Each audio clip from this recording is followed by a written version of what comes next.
We ready? All right. It is 6 o'clock. Time for the City Council City Manager Work Session. I'm going to call the meeting to order. Today's subject is going to be on a PFAS update. And with that, Mr. Smith. Mr. Morgan? Yes, Mr. Mayor, members. Buck two. What's up? In a minute. Yeah. We'll get there. So we have presentation from our engineers, and then I'll finish up a little bit. So we have our engineers from Anderson Perry. We have Lucas Stengel, Joshua Lott, and Daniel LeBeau here this evening. So we'll turn it over to them. Thank you, Mr. Morgan. Thank you for letting us come, Mr. Mayor and councilors. We appreciate your time. Today, we're going to be talking and giving you an overview about PFAS regulations, and our agenda is going to look something like this. So we're going to talk about what PFAS is and where it comes from. We're going to talk about why we're worried about it. We're going to talk about the regulations from the EPA and the Oregon Health Authority. We're going to talk about some of the rules that they have, some of the sampling requirements that the city and other municipalities have been required to do. We're going to talk about some of the results from some of the sampling that the city's done. We're going to talk about what's going to happen if we don't comply, and we're going to talk about how we're going to try to address PFAS in our water system. So first, what is PFAS? There's a lot of different variations of the chemical, and none of them any of us can probably pronounce. But basically what they are is synthetic chemicals. They got really strong carbon bonds, and they are used in a lot of water repellent type scenarios. In addition, they are pretty much indestructible, which is why they've been given the name forever chemicals. So they're in our environment, and they come from a lot of different places. They come from firefighting retardants and foams. If you think Teflon on your cookware, or stain-resistant fabrics, carpet, textiles, those sorts of things, that's where they come from. They get into the environment when they get into your landfills, and they eventually make their way into groundwater and other sources. Sometimes they come right through the water system. They get, in contact with water as you're washing dishes, your Teflon pans. They make it through to the wastewater treatment plant. They eventually make their way to the river, groundwater. There's a bunch of different ways that they make it in, but there's a lot of different consumer products and manufacturing and industrial manufacturing processes that they come from. Why are we worried about PFAS? So studies have linked PFAS to a lot of health risks, and we talked, they're forever chemicals. So once they're in the environment, they don't break down naturally, and they stay in the environment and they build up. So they've been linked to a lot of different health risks, including cancer, most notably kidney and testicular cancers.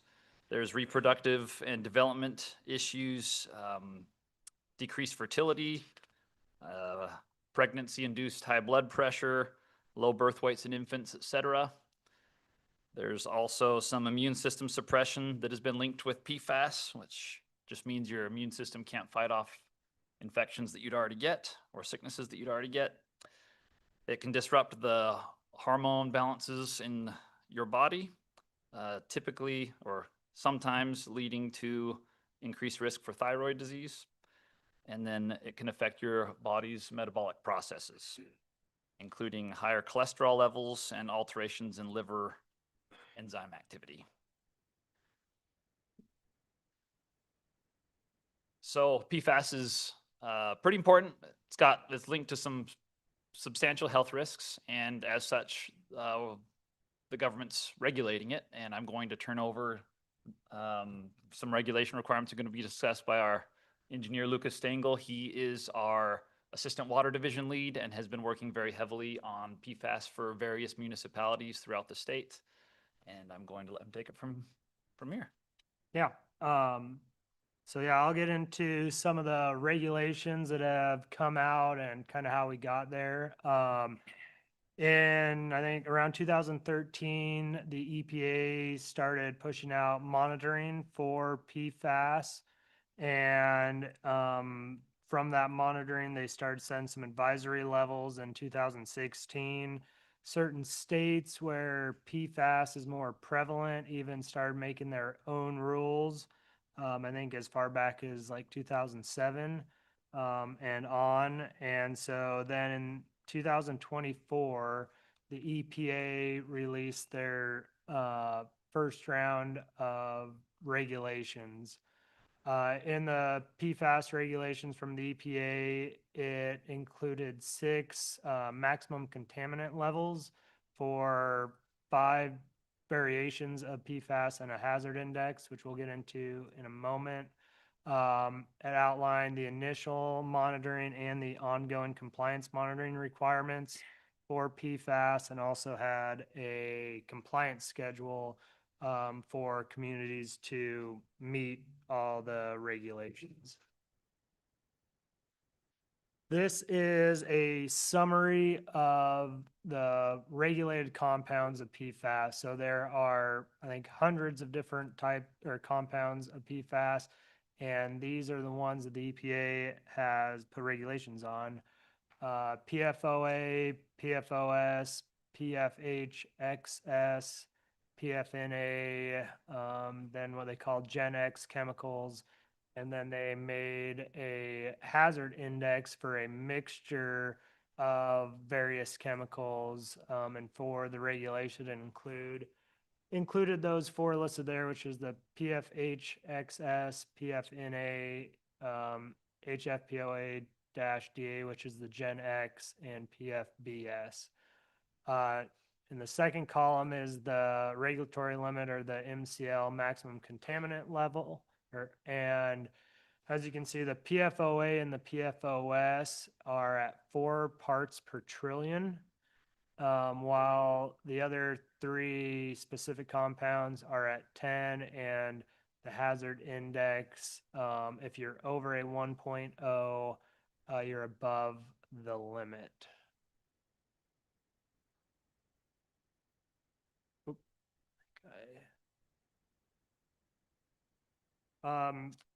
So those are the limits. The other requirements include the monitoring and a compliance timeline. So in that 2024 regulation, the first milestone was initial monitoring.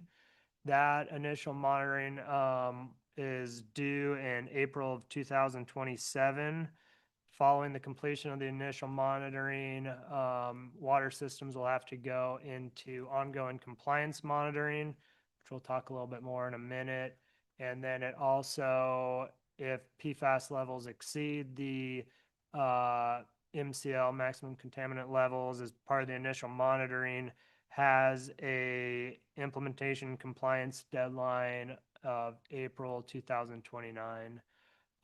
Part of the regulations, the water systems also have to start notifying the users of the sampling and any violations of the PFAS sampling, and in their consumer confidence reports each year. So that's kind of been a summary of what the EPA has done. Oregon, drinking water is regulated through the Oregon Health Authority Drinking Water Services. They have not officially adopted any rules yet, but are deferring everybody to the EPA requirements, and which kind of follows what we just talked about, the initial monitoring by April 27, and compliance monitoring beginning after that, and the utilities that are exceeding the PFAS standards will need to, implement treatment or corrective actions before the 2029 deadline.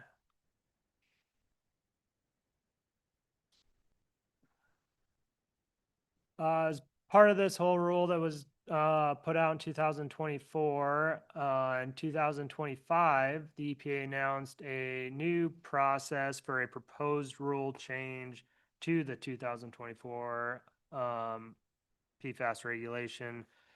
This proposed rule change doesn't do anything to the limits of the PFOS and PFOA compounds, and we'll get to this a little bit later, but the PFOS is what has been detected most prevalent in the city of Hermiston's water. So these other changes that we'll get into don't really apply to the compound that is been found in Hermiston.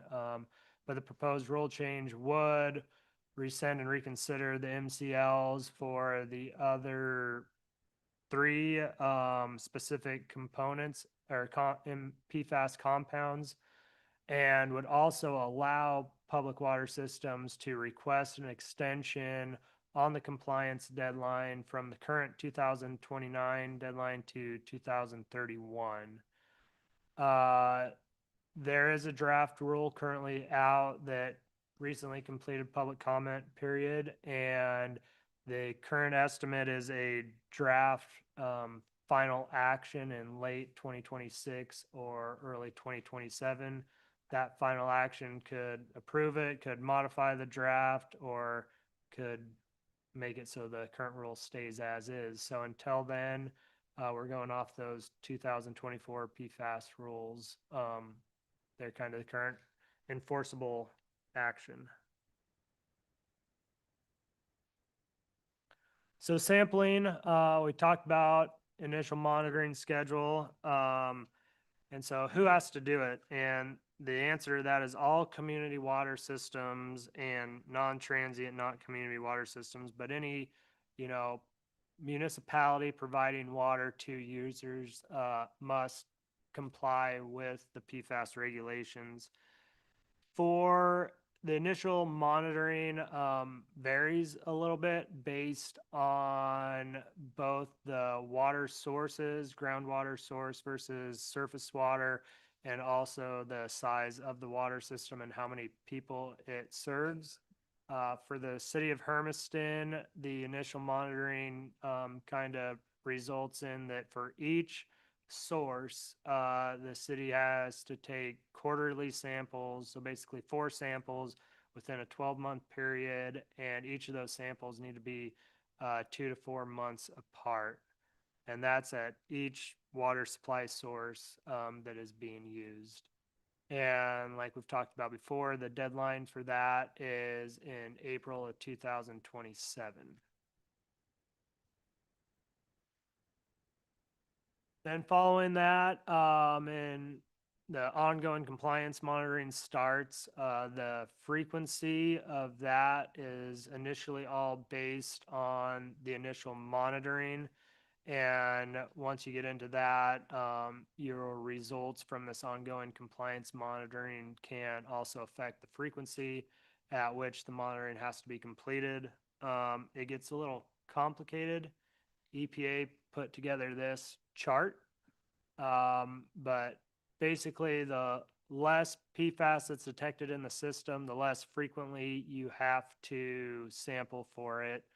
And if you do have PFAS samples that are, above the trigger level, which the EPA defines as half of the MCL, you have to do additional monitoring, and it can go from continuing to go quarterly, which is the most frequent, to once every 3 years. And like I said, that is all dependent on previous samples and if they're below the trigger level or above or below the MCL.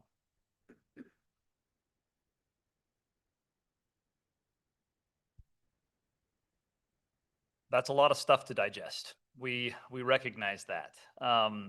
That's one of the reasons that we've been working so hard to figure out what the plan of action that the city needs to take is. One of the things that we wanted to note here, this is not a problem that is isolated just to Hermiston. If you take a look at this figure, every single light blue dot on here represents a place where the EPA has recorded sampling of PFAS that has exceeded contaminant levels. So it's widespread throughout America, and I'll also note that these are only the ones that they have data for. There are a lot of dots that probably would be on this map, but there are a lot of wells out there, private wells, smaller wells that haven't had the funding to do sampling and other things that are not on here. The USGS did a study that estimates that at least 45% of the nation's tap water contains one or more detective PFAS compounds in it. So it's not isolated to Hermiston.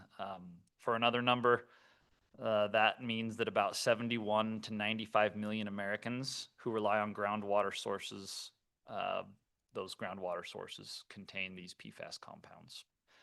So it's a pretty widespread issue. We're seeing a lot of different communities grapple with this exact same issue, and we're trying to figure out what the best path forward is. And I guess one other part that I should mention is that some specific places in Oregon that it's been detected in other than Hermiston, we got Prineville, Bend, Milwaukee, Springfield, and there's quite a few others, but I just kind of wanted to give you a list of a few to know that there's other people working on this too.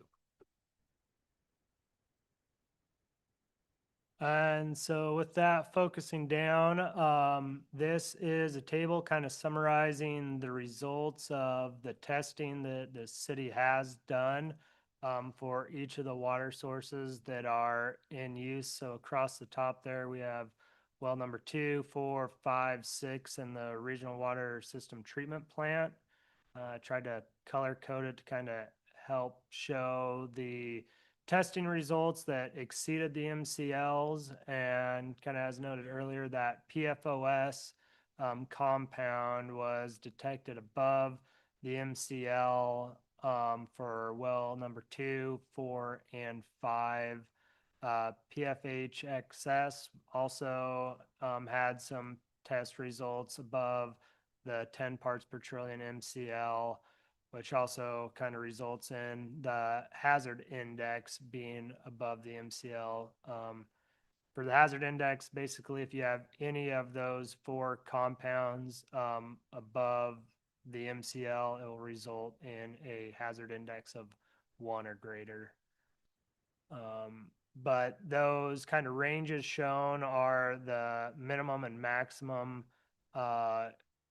test results for those wells. And there's been, cities sampled each of these sources quite a few times.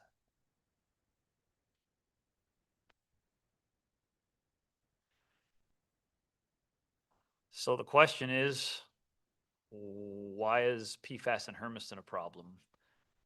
Where did it come from? So the short answer is we don't know, and no one really knows. We know where sources of PFAS are, as we talked about earlier, from consumer products and various, but to identify a source that's specific to Hermiston is difficult or impossible. It's in the groundwater and it's flowing through the groundwater tables, so we don't have a magic spyglass that you can look through to see down there and see what's happening. We just know it's there, and the EPA's telling us that we have to figure out a way to provide drinking water that has PFAS that does not exceed contaminant levels to the constituents of Hermiston. One of the things that we wanted to talk about is, one of the words we used was parts per trillion. So these are very small amounts of contaminants in water. If you, it's literally 1 part for every 3 trillion parts that's not, or for whatever the number is, for every trillion parts, you get 1 piece in it that you have to detect, and that's what they're detecting here. So it's a very small value, but that small value can have significant effects on the drinking water system and the people that drink the water. One thing that is especially noteworthy is there has been nothing that we are aware of that has linked data centers to PFAS contamination in Hermiston. We talk about the PFOS, which is the primary compound that we have seen reach contaminant levels in Hermiston. That manufacturing process that produces PFOS was phased out in 2002, and we are still seeing those here today.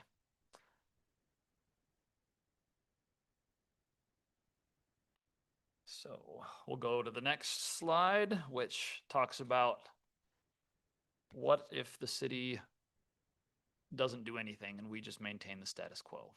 Yeah, so this kind of gets back into the regulation side of it. And so doing nothing would put the city out of compliance with the Safe Drinking Water Act, and the PFAS regulations. And failure to comply could result in kind of the following, which is mandatory public notification. So in that, the city would have to provide an alert to the public as soon as practical, or at least within 30 days of any violations. That would include the PFAS levels, potential health risks, and steps being taken to fix the issue. And then any non-compliance would again have to be documented in the consumer confidence report each year. Following that, the EPA and or state could take administrative order and compliance on the city, which would basically be providing a legal order forcing the city to come into compliance. With that order typically comes some pretty strict timelines and that the city would have to meet. And yeah, schedule for design, fund, and approved infrastructure to address the compliance issues.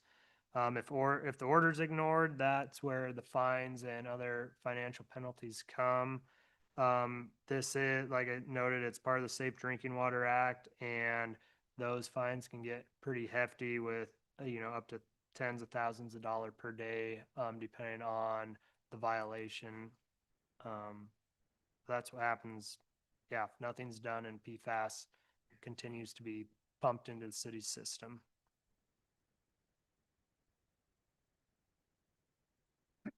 But what has the city done to address the PFAS so far, which has been quite a bit of stuff. In 2023, the city first started testing for PFAS, and that's where it was determined that some of the sources had PFAS that were exceeding the MCLs. And they continued to test to verify the results since then to the present. In February 2026, Anderson Perry helped the city draft a PFAS treatment feasibility study.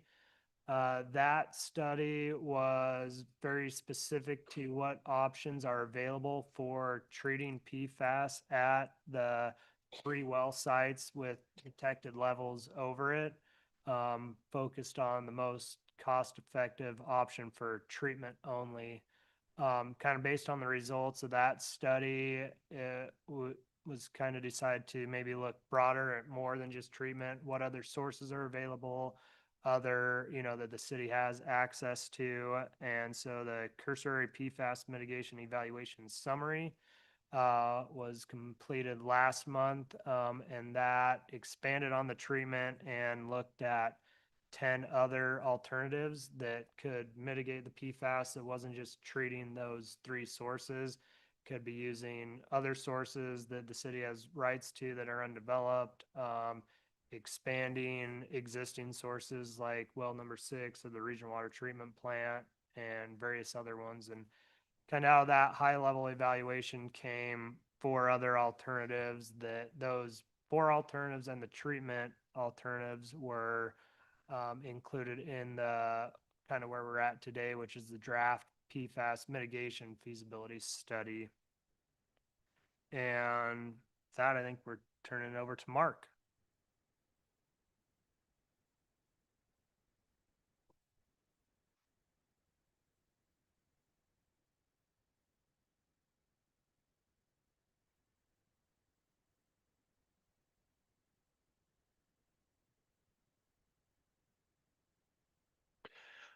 Okay, so I'll kind of take you through a little bit more detail on some of the alternatives that we looked at. So this is from that PFAS feasibility analysis. This is just a highly conceptual drawing of the overall city's existing water system shows where the wells are, where the storage tanks are. It doesn't show the distribution piping, but when we reference wells 2, 4, and 5 that had PFAS hits come back, that's generally where those are located.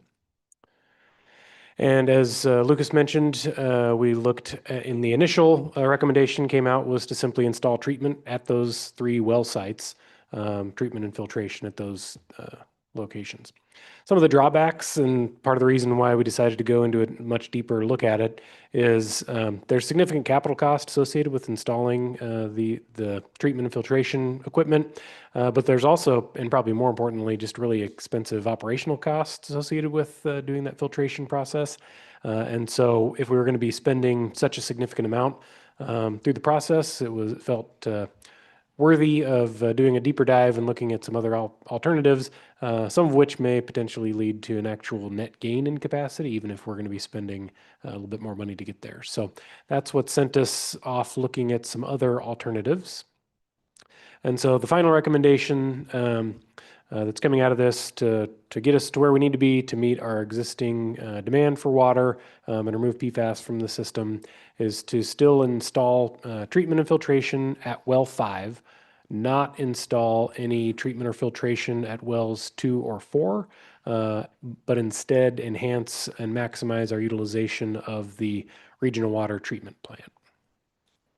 So how do we get from that initial recommendation to the final recommendation that's before you this evening? A little bit of background, it didn't just come out of thin air and suddenly start here in 2023. The city's always operated with a master plan for the entire water system, and in 2019, we conducted a wholesale update to the entire water system master plan. Water system master plans do an awful lot, but a couple of the things that they do is they analyze what the community's source water capacity is. So where's the water coming from? What's the storage capacity? How much storage do we have? What the history of total water demand is, just in terms of total gallons, but also what the peak amount of water is that we have to put out on the hottest day of the year. And then it also looks at what the potential future demand is as we continue to grow out over the next 20 years. Generally, these look out about 20 years. And then taking all of that, again, among other things, it recommends a number of various alternatives for being able to expand water system capacity throughout the community. And just in the 2019 version, there's probably a half dozen to a dozen various alternatives across both source capacity, storage capacity, a number of those things. And any one of them, carries certain pros and cons along the lines of capital costs, operational costs, or financial risk. And so it's good to just have that kind of appendix of multiple different alternatives there and roughly analyzed that we can reach for when we need them. So this is sort of a formula, I guess, I like to think of when doing a water system master plan. When you're looking at a 20-year water system master plan, it's really asking, what will you need in the next 20 years? So what do we need in 2039? You subtract out what you have currently, so your existing source capacity, your storage capacity, all that, and that ends up spitting out the other end what you will have to add or improvements that you have to make to your system based on whatever that margin is between those two items. Also, real quick, I like to show this graph because I think it's important for folks to understand how water is used in our area. I think the typical person on the street doesn't really conceptualize this very well, but by far and away, most people use the most amount of their water for irrigating their landscaping, irrigating their lawns, irrigating their landscaping. So this is the demand curve for the entire city of Hermiston's water system over the course of a year. You can see that in January, February, November, December, we're really only putting out maybe 40 million gallons of water a month. But in July, it peaks up to around 250 million gallons of water a month. And so you can see it follows a pretty nice curve there that closely mirrors the temperature gradient that we experience throughout the year. So to us, very evident that the vast majority of the peak amount of water that we use is going on people's lawns and landscaping.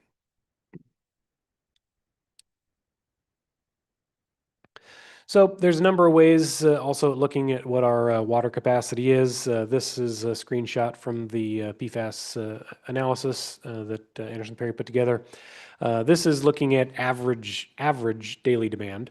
And so average takes, all 365 days of the year, total amount of water that we put out, comes up with an average daily demand of around 4 million gallons per day is our average daily demand. And that tells you one thing, but the more important component here that we really have to be cognizant of is what's known as the peak day demand. And so that's looking at our entire system and saying, okay, what day did we hit the most amount of water that we had to put out in that one single day? And so looking over the past 3 years at all of our water usage data, you can see it fluctuated throughout the month of July. But generally, on the hottest day of the year, we're putting out just around 10 million gallons per day. So quite a bit more than our average daily demand of about 4 million, and about 10 times more, 8 times more than what we're putting out in January, February. So we experience a pretty strong peak demand in the summertime. So this is a screen grab again from the PFAS mitigation study that starts to kind of take us through kind of what amounts to an update to our water system master plan. So this is looking at what we need. So this is assuming if you had all of our existing source capacity available, so taking PFAS out of the consideration, our existing system, what do we need? Total daily water supply, we need about 10.2 million gallons per day.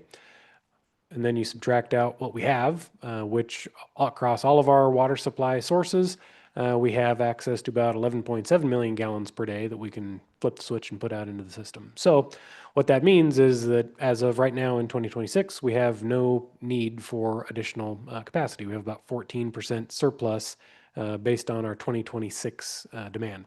You can see that right-hand column, that's again using a 20-year projection, looking out 20 years into the future, assuming that we're going to be growing at reasonably similar pace as we have in the past 5 to 10 years, we'll see an increase in our total demand. And so over the course of the next 10 years, we'll need to add a little bit of supply. And so that's consistent with what we had seen in our 2019 master plan. And that's again why we have a number of those alternatives for expanding system capacity. So that's where we stand right now if you assume that we still have access to all of our water sources. So also in the PFAS study, we then looked at, okay, we know what our daily demand is. We need 10.2 million gallons of water for that peak day. However, if you take out all of the sources where there's PFAS, that drops our total supply capacity that we have that we can put out into the system to about 4.1 million gallons per day. So that puts us about a 60% deficit compared to what we need in order to hit that peak demand. So in other words, wells 2, 4, and 5 carry about 60% of our total system-wide water supply capacity. So that leads us into the various solutions, and the Anderson Perry guys talked a little bit about these.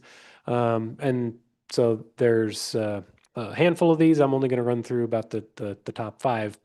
First was treatment, and we talked about that was initially considered, and then we went a little bit deeper into examining treatment. Generally, this is just installing filtration equipment at well 5 and the other locations. Some of the considerations, as I mentioned earlier, it's capital intensive to install the filtration equipment. It's also relatively expensive to operate those systems. Installing treatment at all 3 of the existing wells with PFAS is a little inefficient based on the volumes coming out of at least wells 2 and 4, duplicating some effort. However, one of the other considerations is it is effective. So using filtration does remove PFAS from the water. So that's one thing.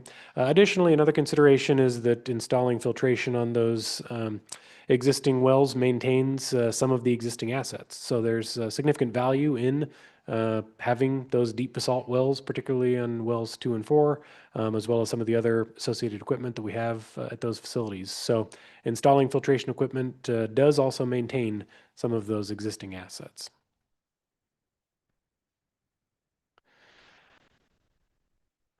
Let's see. So the next alternative that we looked at is maximizing our regional water treatment plant.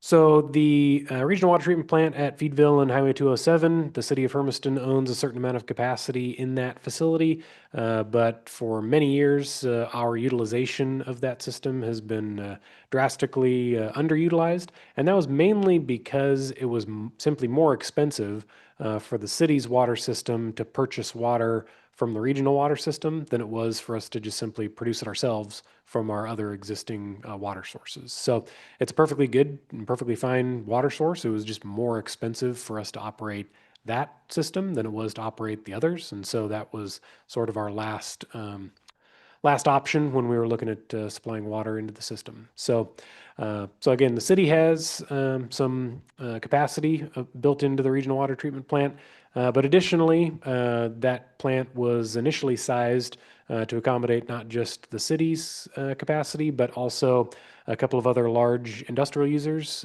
specifically Simplot and Shears Foods. Simplot operated a potato processing factory as well as Shears. They both no longer do that. And so that capacity is available for us to run the facility at significantly more than what we have been running it previously. So some considerations with this option. Number one, it's immediately available. So we could flip the switch tomorrow and start putting out a heck of a lot more water from the regional water treatment plant tomorrow than we have been the last number of years. So that's a major benefit. Also, it's effective also because PFAS is not detected in the regional water system. So no PFAS would be present. Other considerations, it's a 30-year-old facility going on 31 years. So it's relatively affordable to get it up and running. In terms of just flipping the switch, it's there and built already. But there's going to be some other costs looming out there in the future with some of the older equipment. So that's one of the considerations. Additionally, the annual operating costs, they're more expensive than what we've been used to, but it's also still cheaper than some of the other filtration options. Another option that we considered was simply building an entirely new regional water treatment plant immediately adjacent to the existing recycled water treatment plant on 11th Street. Generally speaking, this project would simply tap into the existing 42-inch regional water system line that runs down 11th Street, treat that to a drinking water standard, but then also bring over water from the existing well 5, mix those two water sources so that it gets below the maximum contaminant level, and put that out into the system.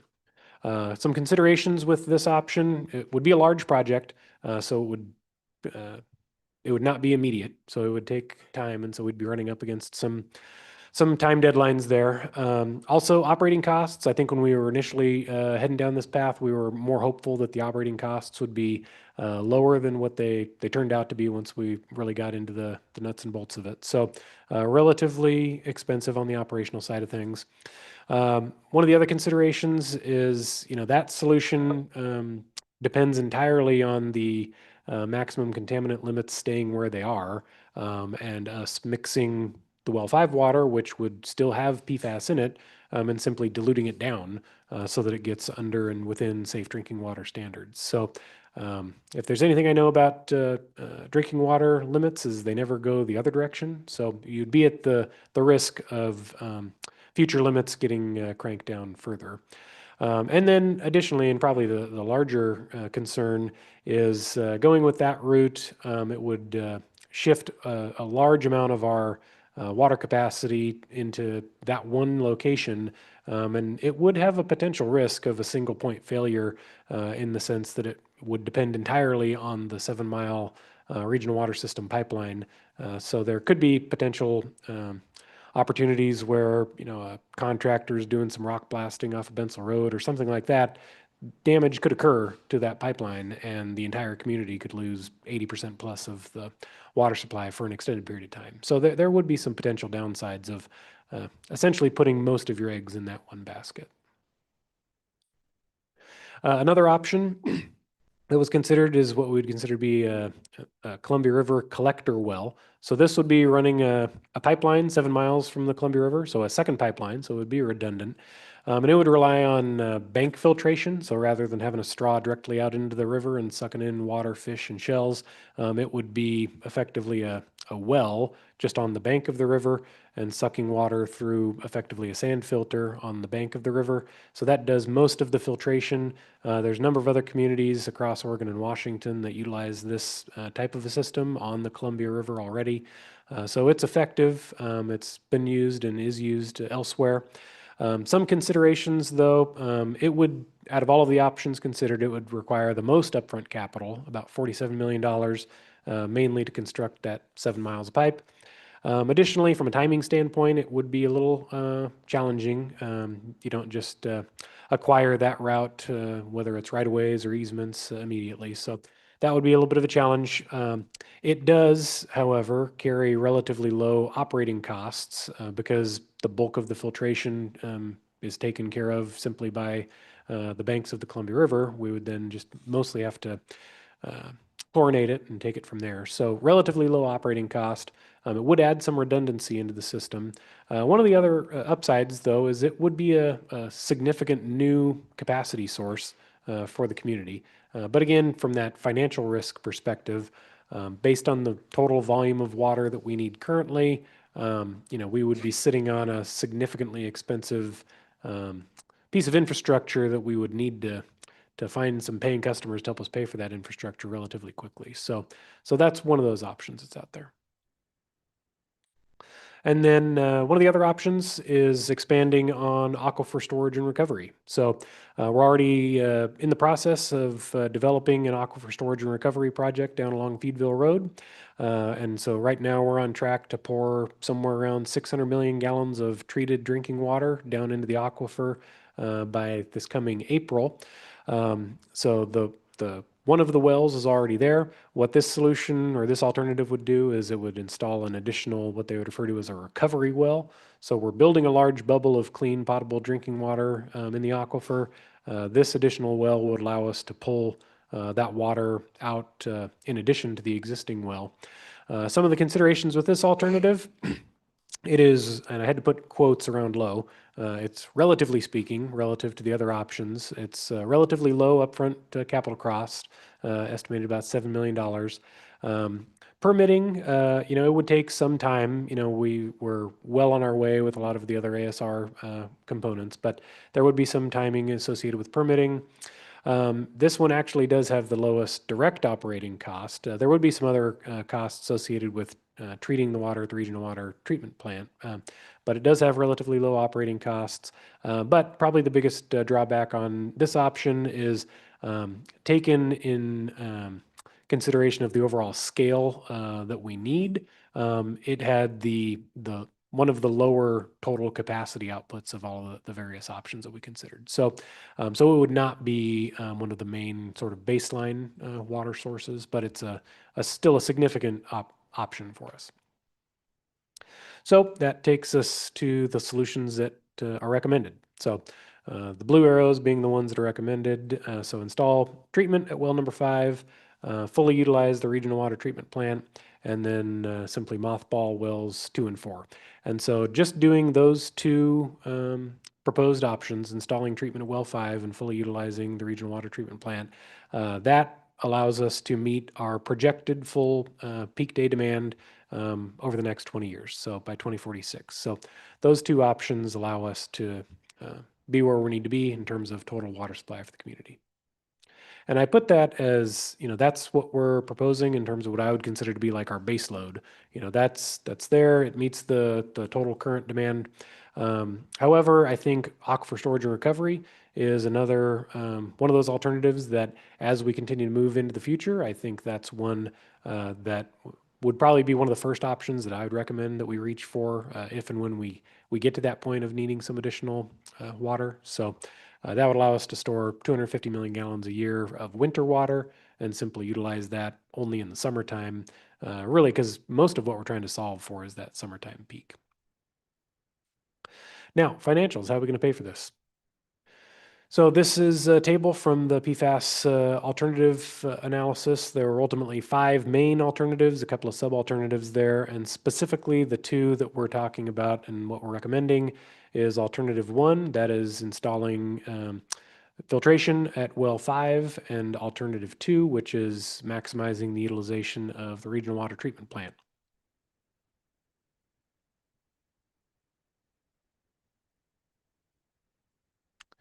So you can see significant costs. You can see there's the total estimated improvement costs at about $16.5 million for alternative 1.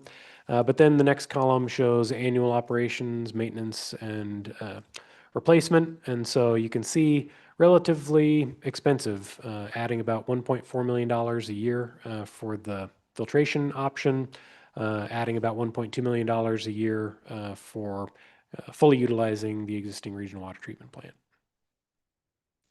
So I don't expect anybody to be able to read this, but just to give you a sense of, this is the pro forma that I use every year when I'm developing the water systems annual budget. And so just for example, taking along the top there, you can see in column 28, that would be like fiscal year 28. You're starting with about $1.4 million in fund balance that you're carrying forward into the next year. The next section there shows the total revenues that come in to just the water department alone in the range of around $7 million a year.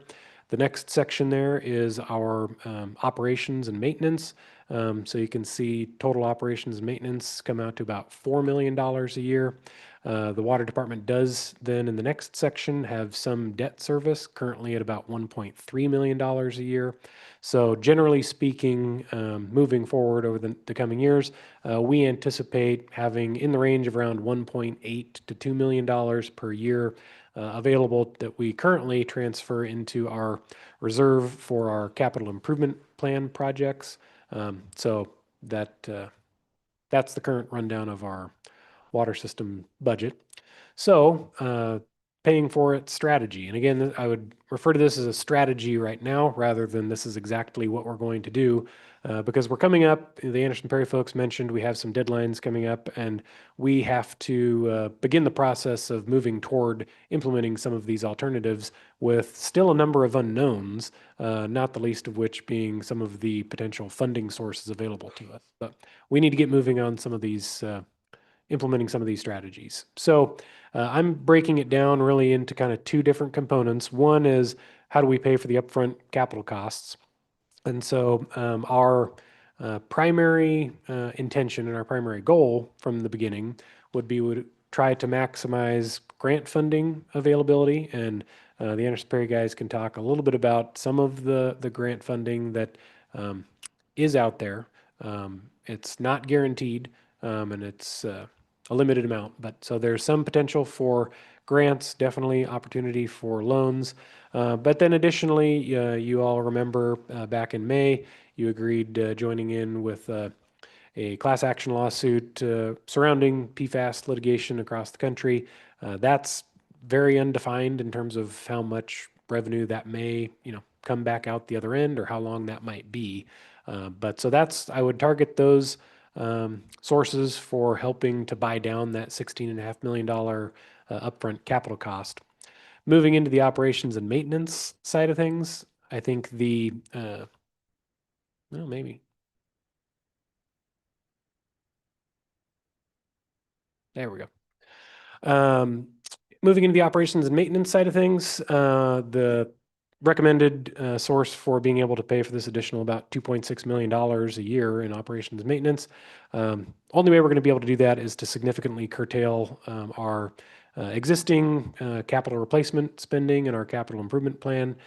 So that would come mainly in the form of, we have a lot of pipes that we were trying to get ahead of replacing that, some of them have been in the ground for 80, 90 years. So we've been going on a pretty aggressive path of replacing a number of those. We would simply have to significantly curtail that spending, defer that maintenance. And then I think there would be some amount of savings potentially by not operating wells 2 and 4. So that's how we would end up having to pay for it. So now I'll maybe turn it back over to the Anderson Perry guys to talk a little bit about some of the grant and loan funding that is available to us. Yeah, I'll kind of touch on that. So with these new PFAS regulations, There has been some funding that's come out. The main one is through the Safe Drinking Water Revolving Loan Fund, and then within that, they have an emerging contaminants program. And that whole program is focused on addressing emerging contaminants in public water systems, with one of those focuses being on PFAS. Um, it is through the Build Bipartisan Infrastructure Law, I think. And so it is a federal funded, but then given to the states. The states have the authority to provide 100% forgivable loan, which basically is another way of saying grant dollars, or low interest loans with that funding. Funding is dependent on the availability from two different sources that the states apply for each year. And I guess the big takeaway there is that applications for the next round of that funding program are due on August 15th. So not very far away. And there are some other outside funding stuff, but it's more traditional safe drinking water revolving loan fund that are fairly competitive and that aren't necessarily focused on PFAS and would be more likely in a low interest loan versus grant or forgivable loan. All right. So with that, I think we'd stand for any discussion. I think Lucas mentioned the deadline coming up for the emerging contaminants opportunity comes relatively shortly after your next council meeting. So we'll be bringing an action item to your next council meeting authorizing us to submit an application for some of that funding. It does not obligate us to actually install any of these or incur any of those costs, but we would just be seeking your authorization to seek that funding. Council. Councilor Hayward. Yeah, I just have a couple questions. One is what was the way of treating this? That's one thing I didn't hear out of this. How do we treat this? There's or not quite a few. There's the EPA has put out a document that has outlined best practices for treating PFAS, and they are generally granulated activated carbon. So GAC is what it's referred to. So that's one. Ion exchange is another. Those are both of a media type filtration. And then they get into like microfiltration and reverse osmosis. And those are kind of the ones that the EPA has outlined in their best practices document. There's some others coming out. One, which is what we would are pointing you toward, or kind of identified in the study, which is Fluorosorb. It's going to be the same thing or same type of system as both the GAC or the ion exchange. It's a media and a pressure filter. But the Fluorosorb, it is more designed for PFAS removal, where those other two processes are for their more traditional treatment processes, but they are effective at removing PFAS, but it results in longer run times on the media, because this will remove the PFAS from the water, but then we can't regenerate the media in PFAS removal. So all the media has to be hauled off or incinerated. And so that's pretty good cost. So the longer run times we get, the more cost effective it is. And using the Fluorosorb, which would require a pilot study, which isn't too big of a deal, which would probably be done on any treatment system, is shown to be the most cost effective way of treating it. Okay. Then my other question is probably for Morgan. Why don't we do all our wells? And then also I noticed that well 3 is really close to the other ones that didn't have any. Are we worried about that one being contaminated at some point? Yeah, so the only wells that we currently are 2, 4, 5, and 6. So well 3 we don't currently utilize, and so we would not be installing filtration on wells 2 and 4 because it would be similar costs to installing that treatment on well 5, and we can achieve that maximum output that we need simply by utilizing the regional water treatment plant with less upfront capital cost. Okay. Councilor Kessel? Yeah, thank you. You've talked about increasing supply to meet the demand, but I didn't hear anything about lowering demand. And I was in Pasco a couple weeks ago and saw a spigot sticking out of my daughter's yard and thought, what is that thing for? And she told me that's the irrigation district spigot that they use to water their lawn with. Why don't we do that here? Yeah, so that's one of the alternatives that we didn't show on here. Unfortunately, we have to deal with the built environment that we have, and so I asked Anderson Perry to look significantly into some alternatives of using irrigation water and mitigating, particularly at least starting with some of the largest irrigation users that we have in the community. And so that does show up in the PFAS feasibility study. The cost relative to the benefit just simply doesn't pencil out for where we're at currently. But I think moving forward, as the community continues to expand, I think we're going to have to get more into transitioning new developments onto irrigation water. If existing homeowners were willing to pay for their own infrastructure, would they be allowed to tap into irrigation district water to irrigate their lawns? It would be challenging. We'll have to cross that bridge when we get to it. I know a guy who might be interested. Yeah. Thank you. Others? Okay. Thank you. So in the proposals, multiple proposals, so thank you for giving a lot of alternatives to digest this. I think I might not be just speaking for myself, but seeing the price tag, I think that takes you back a little bit, especially knowing that most of this is going to be an unfunded mandate. My question is, has the city utilized the regional water system for drinking water at all in the past? Yeah, we use it. I don't know if we've used it every single year. We use a little bit of it every single year. But depending on the year, sometimes, some of our wells have needed to be worked on, during the peak summer season. So we use it at different times. So we're actively utilizing it right now to put drinking water down the ASR well. Thank you. Follow up, please. Yeah. My follow-up is, you mentioned Josh, right? And so one of the things that you mentioned earlier, you mentioned a couple of cities in Oregon that also identified with PFAS or that it's in their drinking systems. And so my question on that is, other cities are in the same predicament as we are.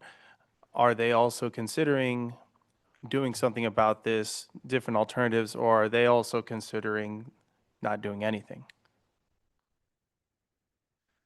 Lucas, I might pass that one to you since you've worked with some other municipalities on this.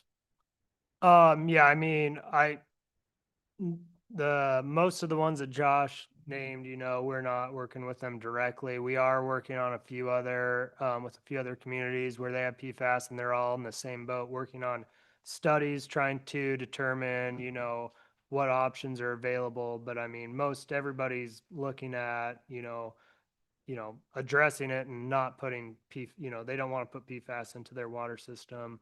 And kind of when it got onto the treatment side, we just talked about those different types of treatments are all dependent on what, there's, not to get too technical, but there's small and large chain PFAS compounds, and that's going to be dependent, or that will help dictate what treatment option you use, and, the level of PFAS in it.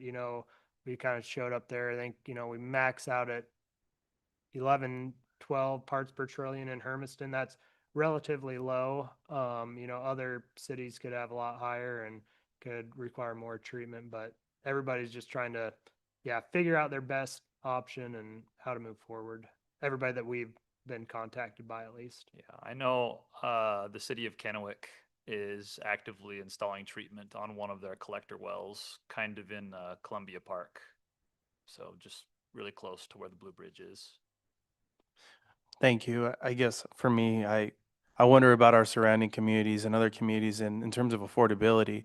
I think financially, the city's in a great position compared to other communities in our area. But I'm hard pressed to think that everybody's just going to be able to fork out this money to be able to do this without help from the state or from the federal government. Councilor Lynn? I just had a couple of questions. You were talking earlier about the groundwater and the testing started in June of 23. Was there any test prior to that? And if so, it was not detected? I would have to defer to the city. I think that's when the data that we got from the city, that's when the testing started. So that was the first time. So prior testings, this wasn't in our water.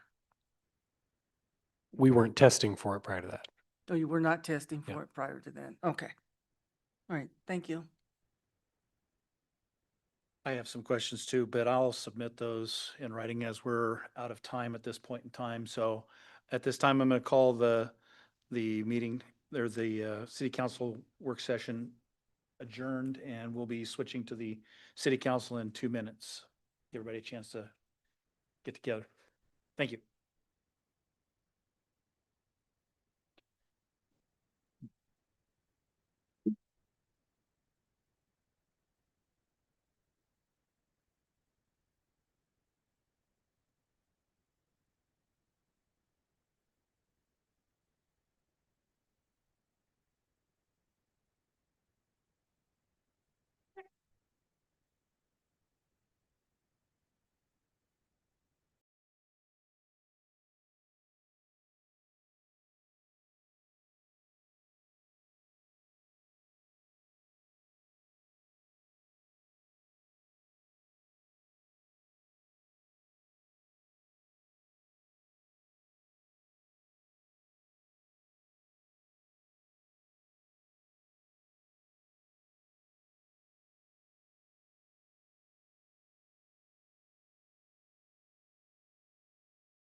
All right. Hey, wow, that worked. Weird. Okay, I'm going to call the regular meeting of the Hermiston City Council and Urban Renewal Agency to order, Monday, July 27th edition. Okay, with the declaration of quorum, all members present. At this time, I would invite everybody to stand and join me in the flag salute.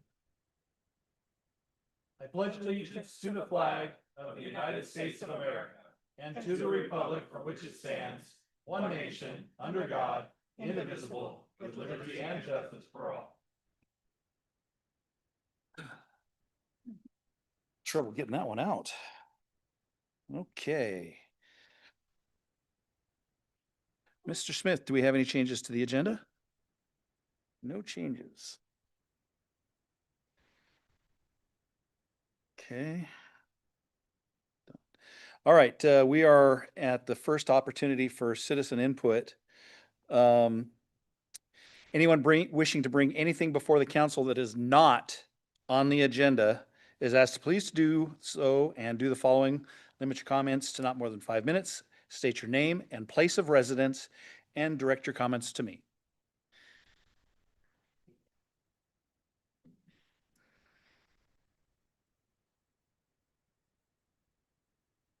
Welcome. Is it on? Good evening. My name is Tammy Fisher, and I live at 1352 East Hurlburt Avenue in Hermiston. Last school year, I completed my 20th year of teaching. Though I suffered a moment of temporary insanity and taught my first year in Portland, I'm proud that the last 19 years have been here in Eastern Oregon. I currently teach at Hermiston High School, and I coach the HHS girls, HHS boys, and Hermiston summer swim teams. I'm also a current competitive U.S. master swimmer and a swim mom. In short, if anyone uses a pool in Eastern Oregon, I probably know them. I'm here to strongly support moving forward with the Hermiston Aquatic and Wellness Center, including a competition and training-ready indoor pool. Today, I spoke with a community member who expressed her support for the project, emphasizing that our citizens must look toward the future when making decisions about opportunities in our community. I couldn't agree more, and to express why, I'll begin with the past and the pool in Pendleton that changed the course of my life. It is not hyperbole to say that swimming built me. As a child, I struggled with crippling anxiety and chronic absenteeism that nearly caused me to leave school in the 2nd grade. My parents tried every sport and activity, but nothing stuck until I learned to swim. The pool became the one place where I felt steady, capable, and safe. Learning to swim was the first time I believed I could succeed. From that foundation, I found success in school and in life that I never dreamed possible. Swimming gave me confidence, discipline, resilience, leadership, and purpose. It did not just build an athlete, it built the teacher and coach I have become. For most of my life, I have poured those lessons back into young people across our region. In the last several years, I have twice been named Hermiston School District Educator of the Year and MCC Coach of the Year. I mention that not for accolades, but because none of it would have been possible had I grown up without access to a year-round pool. This sport did not simply shape my future, it gave me a future worth sharing. Today, I see that same potential in Hermiston swimmers. They succeed without a year-round pool to call home. Last school year, my assistant coaches and I spent approximately 150 hours driving 2 buses to Boardman so our teams could practice. We held no home meets and recognized our graduating seniors at away competitions. Despite those barriers, more than 40 high school athletes participated last year. We won MCC meets, earned places in championship finals, and have swimmers currently being recruited by colleges. This summer, more than 70 youth swimmers joined our summer program. Many began with very limited skills, but last week, as many of you may have seen from a Facebook friend or two, they swam a full mile. Swimming stands apart because there is a place for everyone. No one sits the bench. No one is turned away for being inexperienced, uncoordinated, or not yet fast enough. Every swimmer can participate, improve, and succeed. It's a life-saving sport, a lifelong sport, a life-saving skill and opens endless opportunities for employment. I regularly say with great pride that I've worked at pools and schools my entire life. Unfortunately, Hermiston families continue spending countless hours and thousands of dollars driving elsewhere for year-round swimming opportunities. I leave at 4:15 a.m. to train with my master's team, and I've made the same drive for my children. I want to invest 100% of my money, expertise, heart, and time here in Hermiston. What our swimmers are accomplishing now is remarkable. What they could accomplish with a home pool is the future you have the opportunity to choose. Imagine Hermiston children developing the leadership, work ethic, confidence, and perseverance that will shape their lives.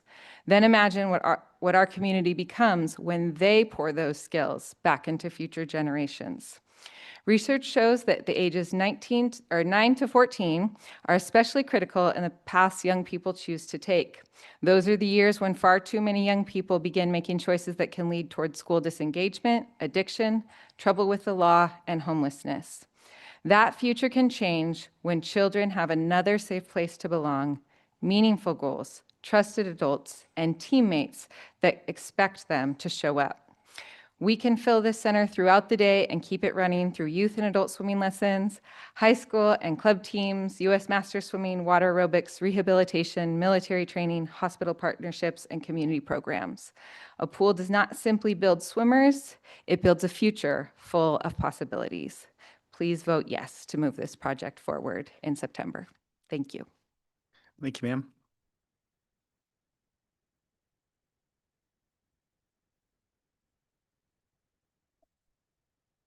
Do we have any others?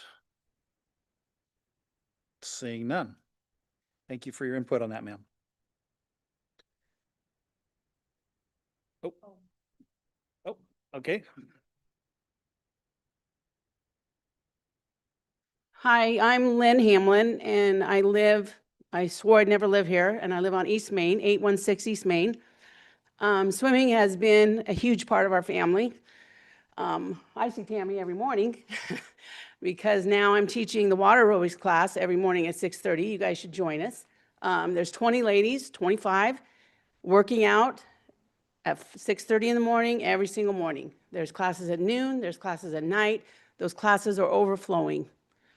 The fact that we started this pool journey when my son was 4 and he's turning 32 tells you we're in this for the long run. He's now a game warden in the state of Nevada. He swims because he has to condition. He learned it in the Pendleton pool and in the Hermiston pool. When the Hermiston pool wasn't available, we took him to Pendleton.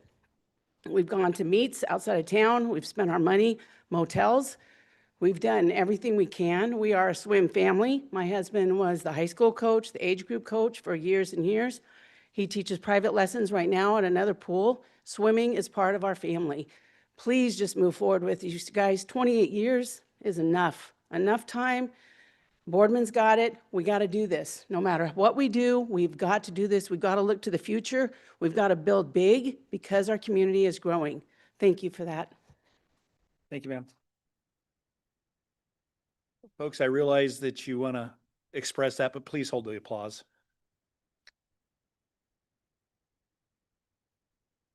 Hello, my name is Becky Hunt, 955 East Main Street here in Hermiston. We always try to swim. I'd like to swim in January, February, March, December. I've filled out survey after survey after survey. Can we just get this done like other communities have it so we can swim in a covered facility and have that as exercise for people that need it and want it? Thank you. Thank you.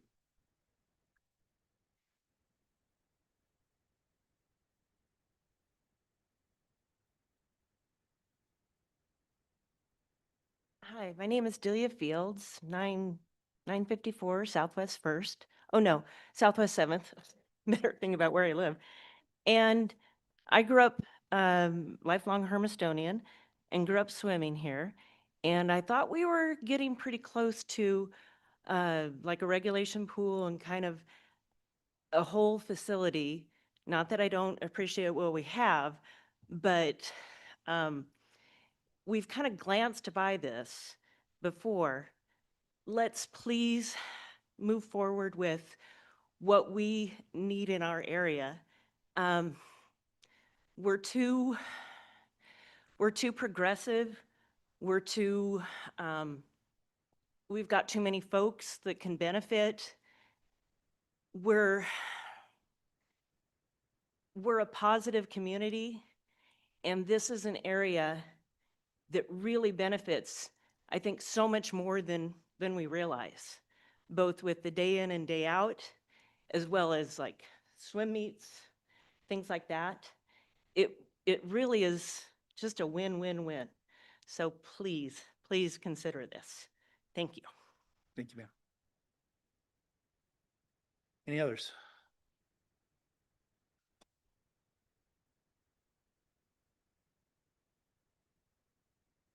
Hello, I'm James Peel, 33971 East Falls Road.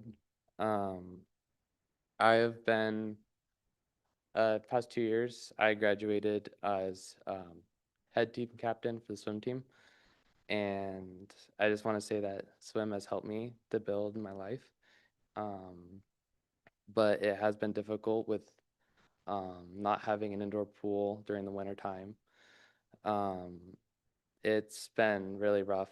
A lot of the times we have, sometimes we couldn't make it to practice because we swim in Boardman and it would just be too slick on the roads. And it would be nice that we are able to be able to practice in Hermiston and be able to have more hours for that. So, thank you. Thank you. Any others?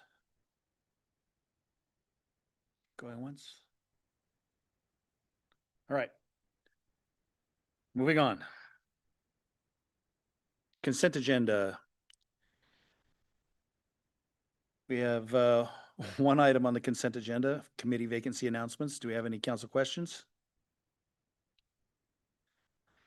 Seeing none. Public comment on that?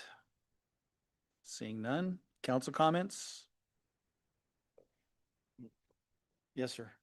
I just want to put it out there that that particular vacancy is for the East Oregon Trade and Event Center. So if anybody's interested, apply.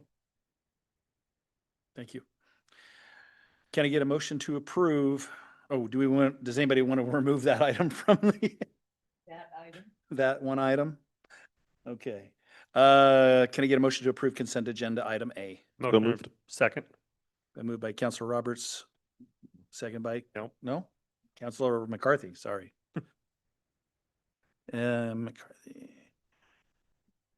And Councilor Hayward on the second. Roll call. Yes. Yes. Yes. Yes. Yes. Yes. Yes. Yes. Motion passes unanimously. Next up, as we had no items removed, public hearing.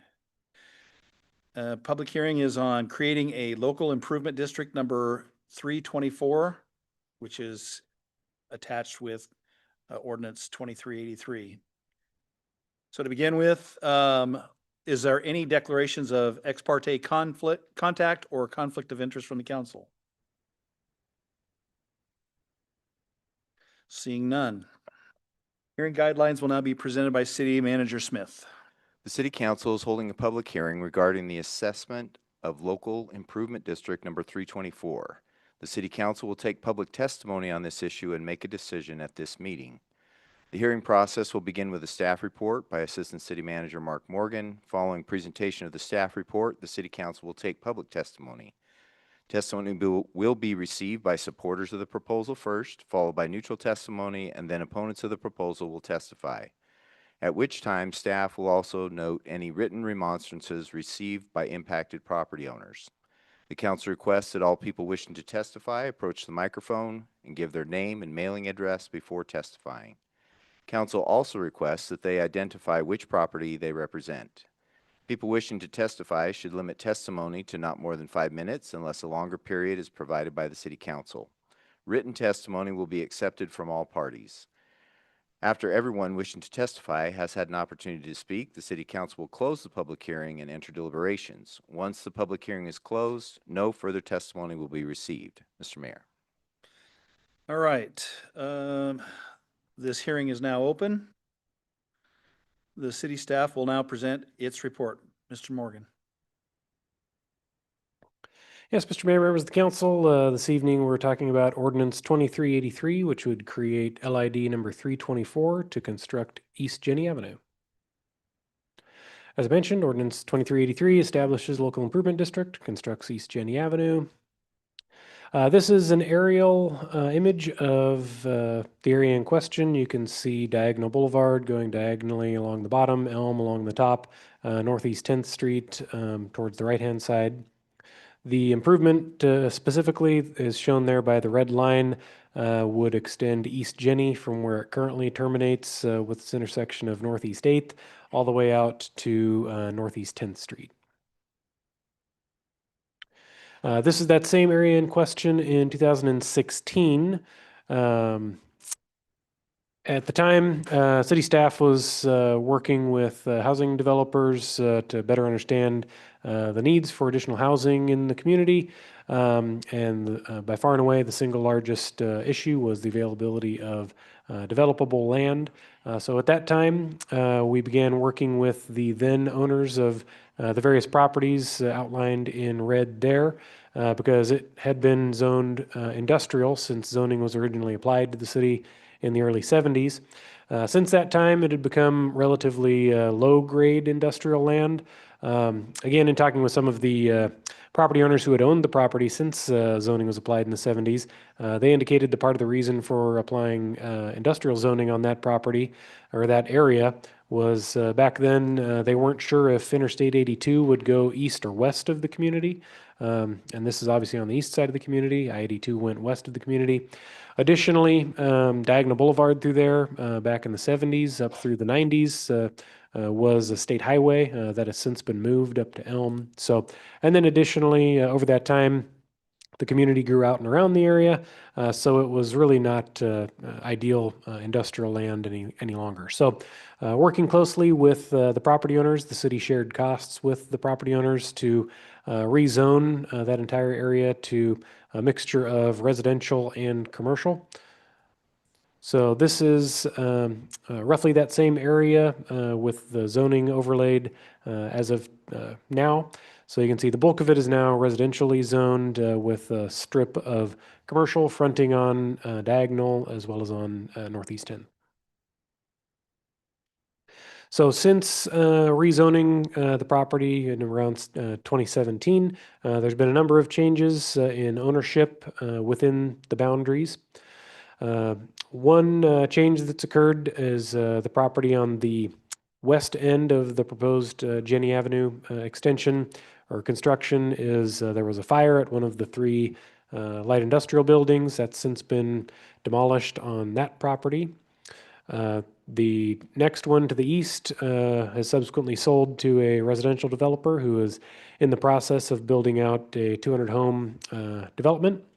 The property to the east of that has since sold to a property developer. It does not show on this aerial image, but they are actively in the process of going vertical on approximately 276 apartment units. And the property at the end, adjacent to Northeast 10th Street, is sold to a commercial developer. They've presented a number of different commercial concepts, currently undefined what that developable parcel will turn into. So important to keep in mind in Hermiston, as well as most cities across the country, development is required to install the streets associated with accessing their properties when they develop on the property. So this is just an image that I think helps kind of highlight that. This is actually from the intersection of Getman Road and Southwest 9th.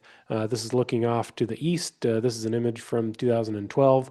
And then this is an image from just a couple of years ago in that same area.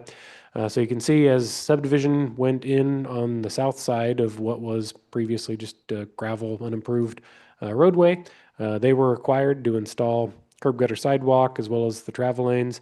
At the time, actually, the city was able to facilitate a discussion with the property on the north side of that property. And so that property owner chose to participate in developing the full width of the roadway at that time. But so the city, the taxpayers did not pay for installation of those those improvements. The development pays for those improvements. So looking at the Jenny Avenue extension, there's several obligations in play associated with the various properties. So the 200 home development shown there as part of their conditions of approval, when they reach a future phase, a future build out, they will be required to install their portion of Jenny only along their frontage, so from their western lot line to their eastern lot line. That is undetermined as to when they may ever get to that stage of development.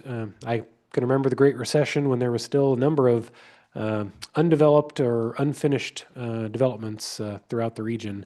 So it's never guaranteed when a development will reach that stage of development. So that simply is sitting out there as a future obligation on that development. Additionally, the apartment complex, they will be required to install improvements to their two properties there, their frontage onto Jenny. And then the final property there, abutting Jenny in Northeast 10th, as part of a previous land use action, they signed what's called a non-remonstrance agreement, which essentially recognizes that they're obligated to help cover the cost of installing improvements in Jenny into the future. And so in exchange for them not having to install those at the time, they waived their legal right to oppose the formation of a future local improvement district for the purposes of constructing Jenny. So the LID proposal, given the various obligations along that corridor, but also the varied nature of the timeline, it made much more sense to pursue constructing the entire corridor as one cohesive project at one time in order to benefit all of the properties and end up with a functional street that serves all of the properties. So a local improvement district is a financing tool used for paying for public infrastructure. The city ultimately goes out and constructs the improvements, in this case a road, and then as that project is completed, the adjacent property owners that benefit from the improvements are levied with their proportionate share of the cost. And to date, in the 119 years that City of Hermiston has existed, the city has initiated 323 local improvement districts. So the LID process, we've already been through the first several steps. So the City Council requests a preliminary engineering report that was done on June 8th. That's a critical component where we actually define the scope of the project. Having that scope in hand allows us to estimate some costs. Having those costs then allows us to come up with estimated amount that ends up getting assigned to the various properties, and we establish a method for assigning those costs. Typically, and for most of our local improvement districts, we assign those costs based on the frontage that each property has onto the improvements. This also identifies which properties benefit from the improvements and their estimated share of the costs. Step 2 also occurred on June 8th. That's where City Council accepts the report and sets a hearing date. City Council on June 8th set this evening as the date for the public hearing on this local improvement district. And it kicks off the official public noticing process. And so certified mail notices were sent out to the owners of the 5 parcels in question on June 11th. Step 3, that's where we're at right now, is the public hearing. At this stage, properties may formally remonstrate, in other words, formally oppose formation of the local improvement district if they choose. Formal remonstrance forms were included in the packet that was mailed to all of the impacted properties. For LIDs that are initiated by the city under our code, it requires more than 60% of the properties impacted to submit formal remonstrances in order to prevent the formation of a local improvement district, if that's what they would like. Those would had to have been received by the city manager by 5 p.m. this past Friday. As of that time, we had not received any remonstrances from any of the 5 properties. Step 4 is also where we're at this evening. So that's where the City Council would actually vote to create the local improvement district. So this evening, you'll vote on whether or not to actually create the LID. Step 5 then leads us into construction. If the LID is approved, city would then move into finalizing design, advertising for bids this fall, approving contracts, and then we'd roll into constructing the project in the spring of 2027 according to the scope. Step 6 is reconciling the costs. So everything that we've been working off so far is simply cost estimates. We try to be very conservative in those cost estimates. We never want to come out front with a low number and then end up having to raise costs on the back end. So once we have all of the final costs after completing the project, then we take those costs, run them through the approved formula for allocating the costs, and those actual costs are the ones that will get levied onto the benefiting properties. So step 7 is when the properties are actually assessed. So at that point, City Council, probably sometime next summer, after the reconciliation process takes place, would adopt the final assessments. At that point, the property owners can choose one of two options. They can choose to pay their assessment in one lump sum up front, or they can pay their portion over time. We would recommend that payment takes place over 10 years. That's the city's preference. There was some discussion about this back in June when we began this LID process as to whether or not those payments could be stretched out over a longer period of time. Sorry, backing up, if they choose to go over 10 years, they can do that. It's essentially a loan from the city to the properties, and that LID becomes that obligation becomes a lien on the property. And in that case, the city goes out, borrows money at the best interest rates that we have available, and we pass those interest rates on directly to the benefiting properties. To the question of potentially longer repayment terms, it's possible. The city would just simply have to go out and borrow money for a longer period of time. Generally speaking, when you borrow for a longer term, given the longer uncertainty, banks require higher interest rates. So if the city has to go out and borrow money for a longer period of time, the interest rate that gets passed through to the benefiting properties goes up. Generally speaking, if we were to look at offering something like a 20-year repayment plan versus 10 years, we could do it. It would just simply end up increasing the interest costs to the borrowers by about 3 times more than if they were repaid over 10 years. Another thing to keep in mind, generally speaking, if the title companies catch it, when a property sells, the liens typically end up getting cleared at sale, and they get satisfied through the sale process. Particularly with commercial properties and these types of residential properties, it's unlikely that any of these properties would be held for 20 years without having some type of action or bank involvement. So it'd probably be unlikely that any existing owner would hold on to these properties for much longer than 10 years. So they may not avail themselves of that for that reason. The other aspect too is it would become a little bit more of an administrative burden on city staff, i.e. the taxpayers. Longer tracking requirements, but also just having differing terms adds some complexity on the finance staff for tracking these. So getting back a little bit into what the project is and the project scope. So this is a typical cross-section from the city's standard public works plans. So this, to give you a sense of orientation, this is as though we are standing in the middle of the Jenny Avenue right away looking west. So north would be to the right, and all of the properties that would be included in the LID would be on the left-hand side. The vertical line that's labeled RW would be their property line. That's the right-of-way line. And so we would begin building this typical cross-section, essentially from south to north.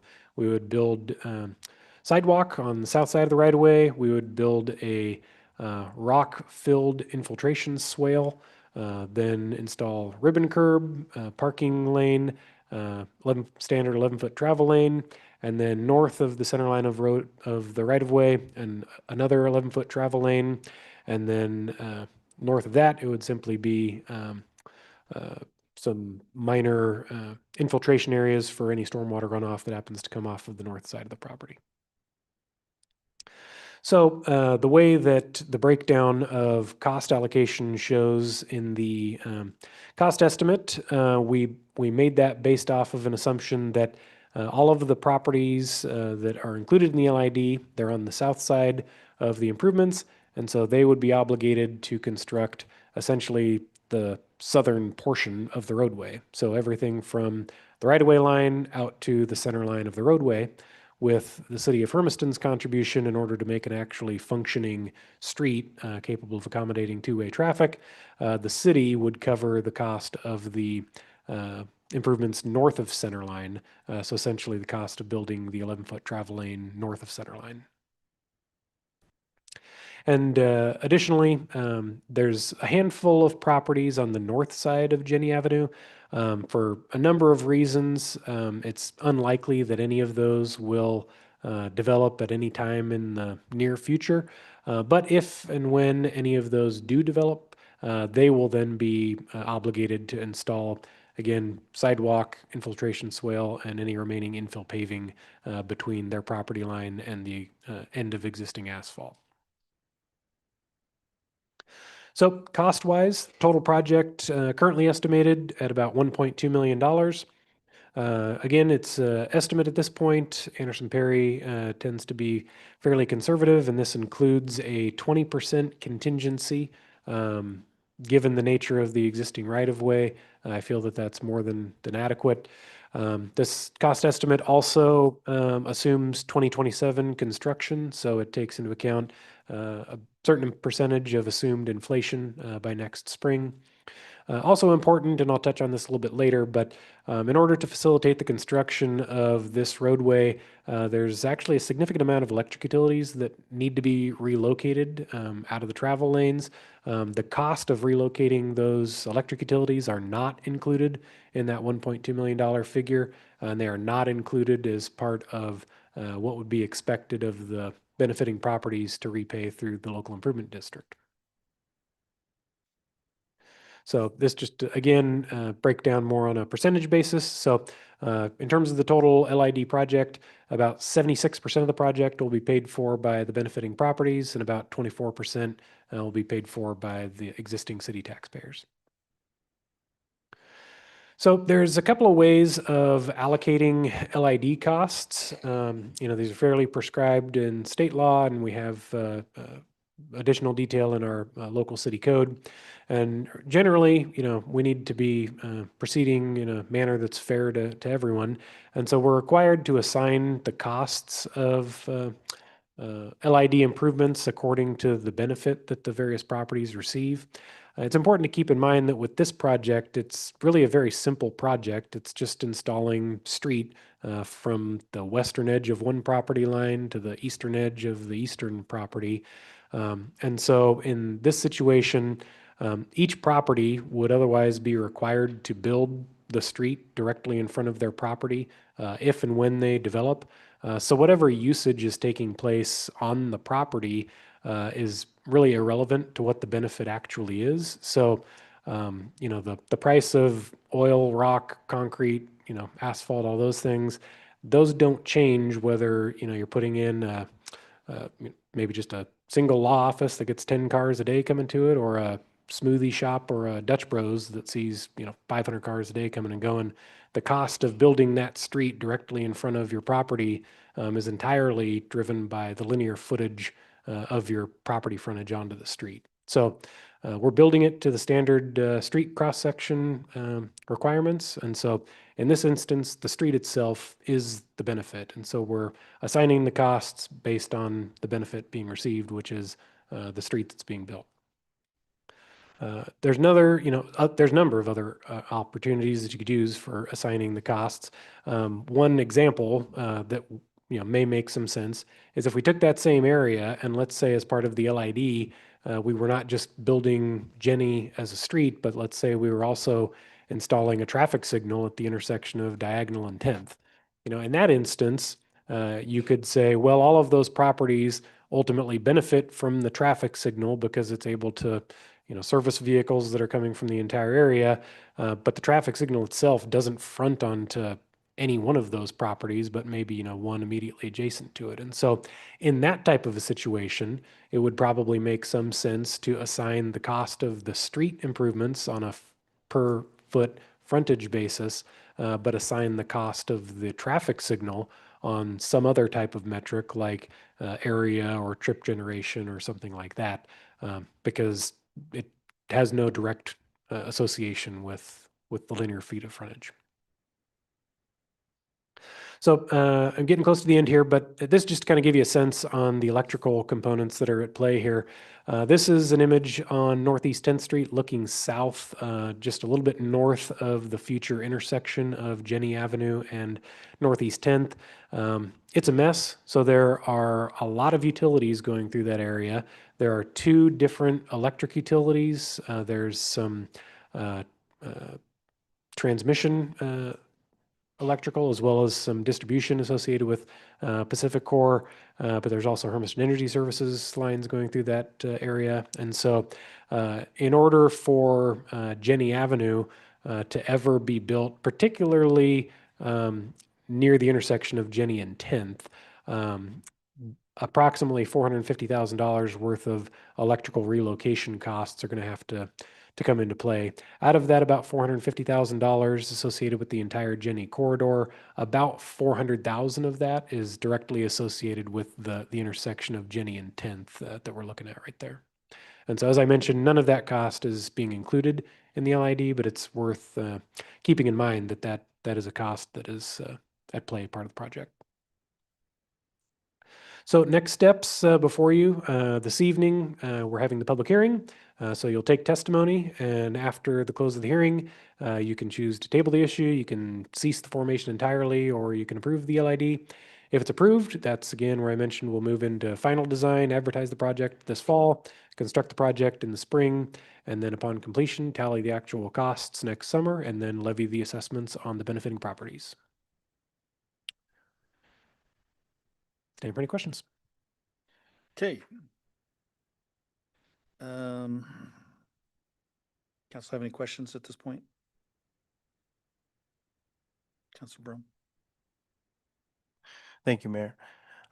In the previous LID that we formed next to Starbucks, there was a contribution from the city, is that correct? Technically, in the LID, the city contributed nothing in that one. What we did was we recognized that there were 2 discrete projects that were going to take place, and we were going to construct them simultaneously. In that instance, the city covered all of the cost of one project, and the property owners covered the cost of the other. So then would you say, is it typical for the city on our end to pay for projects in an LID? In the 2 that we have constructed over the past 20 years, we have contributed some amount. And this amount, would you say, is this the most, or is this kind of the least? This is consistent, I would say. I think and each project is different because of the different scope. But I want to say the project on Northwest 2nd, it'll depend because they're in the middle of building it right now. So it depends on what the final outcome is. But I want to say we're in the range of around 30% of the cost on that one. Prior to that, the LID that we did on Campbell Drive, the city's contribution came in around 22%. Does the city need to contribute when there's an LID? There's not a requirement to, no. So the city's contributed because they've seen that this would be an enormous pressure to put on property owners. And so thus trying to help out property owners by having a contribution to alleviate some of that. I think on this one specifically, there's a recognition that, there's going to be some other just general, community traffic on the roadway. And so it seemed like an opportunity to help the benefiting properties by covering the cost of that northern traffic lane. Thank you.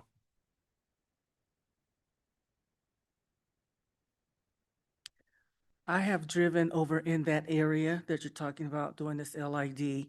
And I would like to know how is putting a street and sidewalk walks in there is going to benefit those 5 properties. Because it doesn't look like they need that. Yeah, so it's required as part of their development process. So if they want to develop on the property, they would have to install those improvements. Has any one of those 5 properties asked or said that they want to develop something in that area? 3 of the 5 properties are actively in construction, and 1 has signed a non-remonstrance to facilitate future construction. So you said 3 are building something or developing something at this time? Yes. Okay, thank you.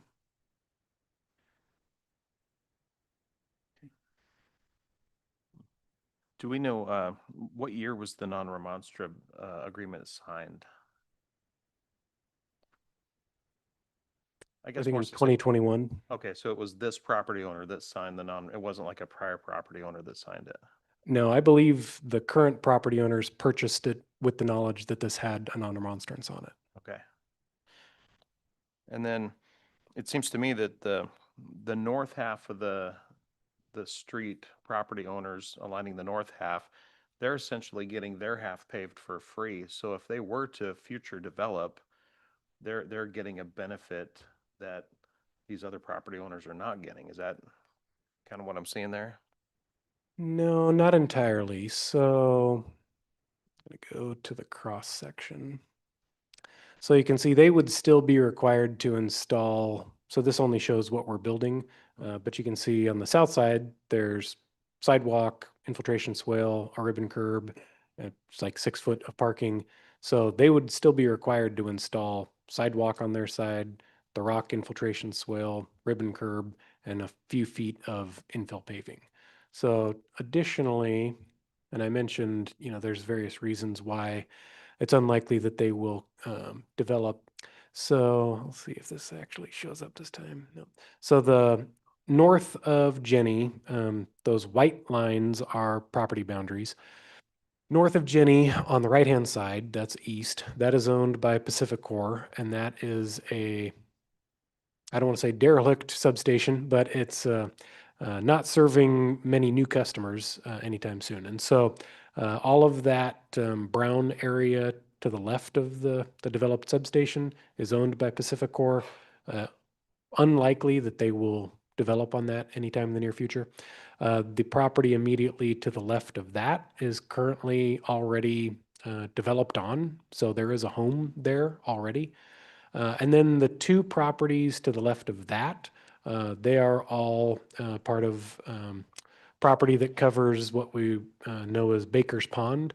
And so the vast majority of those properties are covered by wetland and otherwise undevelopable and have some variation of open space zoning on them. So unlikely that any of those properties are going to develop in the near future. What about the ones to the left of that, Baker's Pond? So there's only one more to the left of Baker's Pond that is fully fronted there. So that property also already has a home built on it. So I guess my point is if they ever improve their home to a point that it triggered this curb, gutter, and sidewalk, they're getting essentially, let's say, a quarter of the pavement is already being laid down. They're going to have a lesser cost than the property owners in this LID. Based on the LID, yes, but let's see. And I didn't go into this, but it's important to keep in mind. So in this cross section, generally when properties are required to develop the street in front of their property, you have to end up with a fully functioning street. And so we require you to develop your half of the street plus 10 feet. So we're actually contributing we're paying for those 11 feet that otherwise would have been required by those properties on the south to develop. So to your point about the properties north getting a certain amount paid for by the city, if the LID were not in place and we were to checkerboard in the roadway there, just relying on adjacent development to put it in, those properties on the north would still get, most of that same paving installed before they choose to develop. Does that make sense? Thank you. Any other questions on the staff report?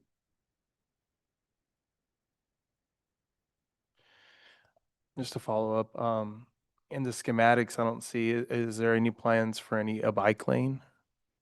So right now it's showing a parking lane. There's not currently plans for a bike lane, but I think there's plenty of space in there. Okay, thank you. Okay. I think we're at the public testimony portion of this. People wishing to speak are asked to come forward to the microphone, state their name and mailing address, and identify which property, if any, they represent, and limit their testimony to 5 minutes.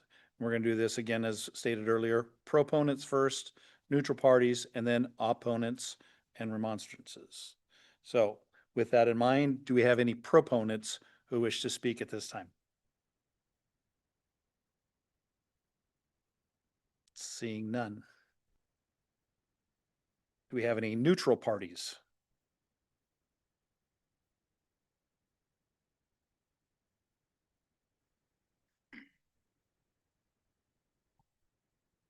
Hi, my name is Tara Bendixson. My mailing address is 1526 Clear Creek Loop, Twin Falls, Idaho. My husband and I own the property at 992 East Jenny Avenue being affected by the LID. We bought it in 2022 after the remonstrance was already in effect. We have followed this process closely, and we appreciate the city's desire to invest in infrastructure and acknowledge its importance as the city grows. My purpose here this evening is to outline how the estimated cost for which we would be responsible would be an extreme financial burden and does not serve the council's goal of supporting all community members. You have the authority to change the methodology in assessing the improvement costs, and I am asking you to do that tonight. We are not objecting to the formation of the LID, but with our non-remonstrance agreement, we respectfully reserve the right to object to how the assessments are apportioned. When we purchased this property, we understood the infrastructure costs would be imposed on us when we develop. We're not ready to develop or anywhere near ready to develop. This LID formation is primarily triggered by the development of the Hub, a 276-unit apartment complex adjacent to our property. As it stands, we are being required to pay for the LID improvements based on our linear frontage along East Jenny Avenue. We ask that the council reconsider whether the linear frontage approach to allocation of costs is equitable. As an alternative, we ask that the council reconsider allocating the cost of the improvements based on the square footage or acreage of the benefited properties. Oregon statute ORS 223389 governs how you can consider how costs are to be allocated. Subsection 1 of that statute reads, "The governing body of a local government may prescribe by ordinance or resolution the procedure to be followed in making estimated assessments and final assessments for benefits from a local improvement upon the lots that have benefited by all or part of the local improvement, to the extent that the charter of the local government does not prescribe the method of procedure." Hermiston Charter, Chapter 3432, gives you, the council, the authority to determine the methodology for the assessment of the improvements. Perhaps most importantly, Section 2C of ORS 223389 states, "The governing body shall determine the amount of estimated assessment to be charged against each lot within the district, according to the special and peculiar benefits accruing to the lot from the local improvement, and shall by ordinance or resolution spread the estimated assessments." The linear foot methodology fails to take into account our special and peculiar benefits accruing to our lot from the local improvement, as Oregon law requires. You are not required to make the assessment by linear foot. In our case, to do so would not be equitable when balancing the apartment improvements, the value of their property, and the benefit that the improvements will be to them and their 800-plus tenants and the other large adjacent properties. We ask that the methodology for imposing the LID assessment be based on the area of the properties being benefited. If the linear foot frontage methodology is applied, the cost estimates for the LID improvements would require us, owners of a 1-acre vacant parcel, to pay approximately $122,000 for the street and sidewalk improvements. According to the city's own estimates, our property's current value stands at $94,500. This LID would require us to contribute more than our property is worth to fund this project. The total approximate acreage of the properties benefited by the LID is 34.6 acres. Our property area represents 2.89% of the total area of properties impacted by this project. Distributing the cost based on the lot area method would result in our portion of expense to be estimated at $27,800 based on the preliminary engineering calculations. We learned from previous city council meetings that the hub is receiving incentives in the form of $1.3 million tax breaks over a 5-year period from the city. This more than pays for their required contribution to this proposed LID. You must also take into consideration the hub's special and peculiar benefits accruing to their lot from the local improvement. They will have over 800 or more tenants, staff, and visitors using Jenny Avenue. It's not hard to see that their lot will benefit far more than ours from the improvements. We hope that you can see we have outlined how all other parties, including the city, directly benefit from this project. We hope you can envision yourselves in our shoes. We are not wealthy land developers with millions in funding. We were merely longtime residents looking to invest in a piece of Hermiston. If this LID proceeds as proposed, we would be burdened with paying the city roughly $1,200 a month for 10 years.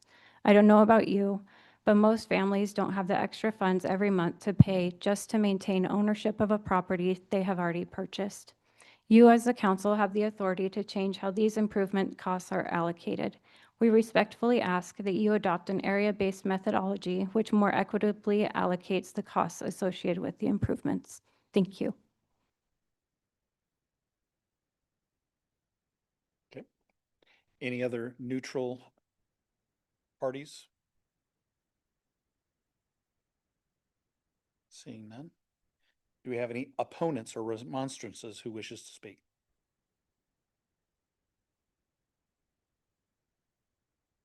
Seeing none. With that, this hearing is now closed. Are there any other council questions or comments? I do have a comment. Go ahead, Pam. I want to thank Ms. Ben Dixon for her statement. I copied it out because I wanted to follow along with it. And it's well done. I wish I was this good. But my comment is that I am in agreement with the assessment. I feel that this LID is going to benefit the developers of the 276 or 276 plus.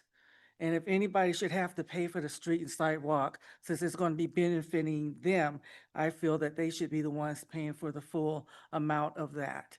I don't feel that 5 properties should have to have a street and sidewalks put in, because now there's going to be a lot of people in that area because of this apartment complex. And if it does go forward, I'm hoping that the city council members will implement what Mrs. Ben Dixon proposes on changing how we assess the payment, because having to pay more money than what your property is worth, I feel is just not right. And I was trying to find how she stated it in here of how we could reassess it so that her the cost would go down. But she read it in there, and I feel everybody probably know what she had said. So thank you. Other council comments? Questions? Ms. Brown? Yes, I do have a question, and more for Mr. Tovey, if that's all right. We did hear, we got, all counselors got an email regarding it. We heard the public testimony about going based on square footage rather than a linear foot. I guess legality wise, is that legal? Is that okay to do?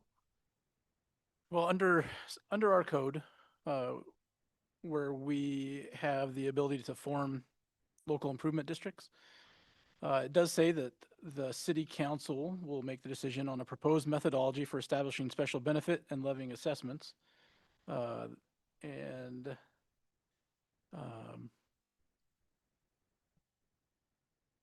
I mean, that does open the door for the city council to make discussion and talk about the methodology.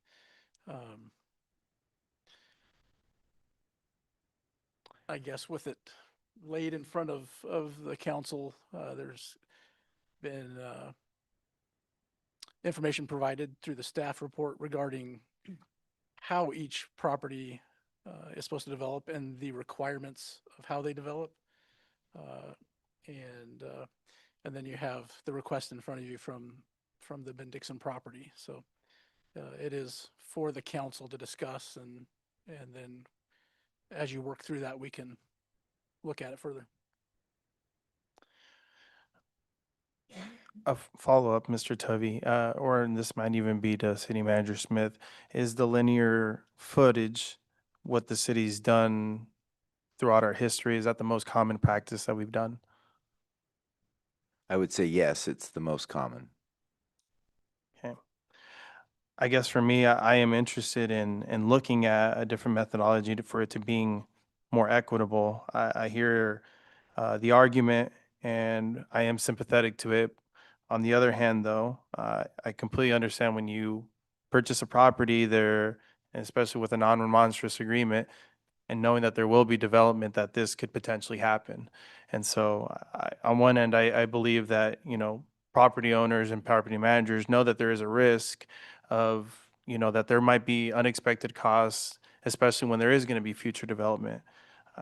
But on the other hand, I completely understand and get, we have big businesses or and large developers coming in, and then we have a mom and pop type of a property. And I think that burden is not equal. And so I would be interested in looking more at different methodologies and seeing how that cost allocation comes out. At the end of the day, I guess for the sake of the public hearing, I am in favor of moving with the LID. It's just would like to take a look at different alternatives before I make my final decision. This side, yeah, but I'm go back and forth. Question and then a comment, if I may. Question is, if the Ben Dixons were to develop outside of the LID, this would have kicked in anyway, right? Under our code, they would have had to still pay for the section of street once they develop, correct? Correct. Okay. My comments is I agree. I would like to look at the different methodologies and see what that looks like. Because there's going to be a trade-off there though as well, where the benefit to the Ben Dixons is going to be passed on to the other developers. And so we need to be cognizant of that and how that's going to impact the projects. But I do think it is worth a discussion to see what the different methodologies look like and what their impacts are going to be.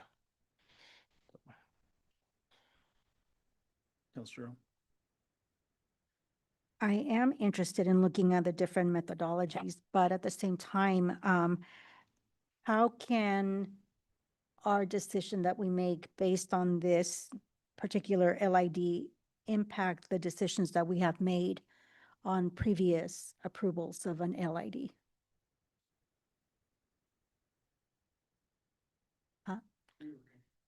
Sorry, we were conferring. Could you repeat that? Yes.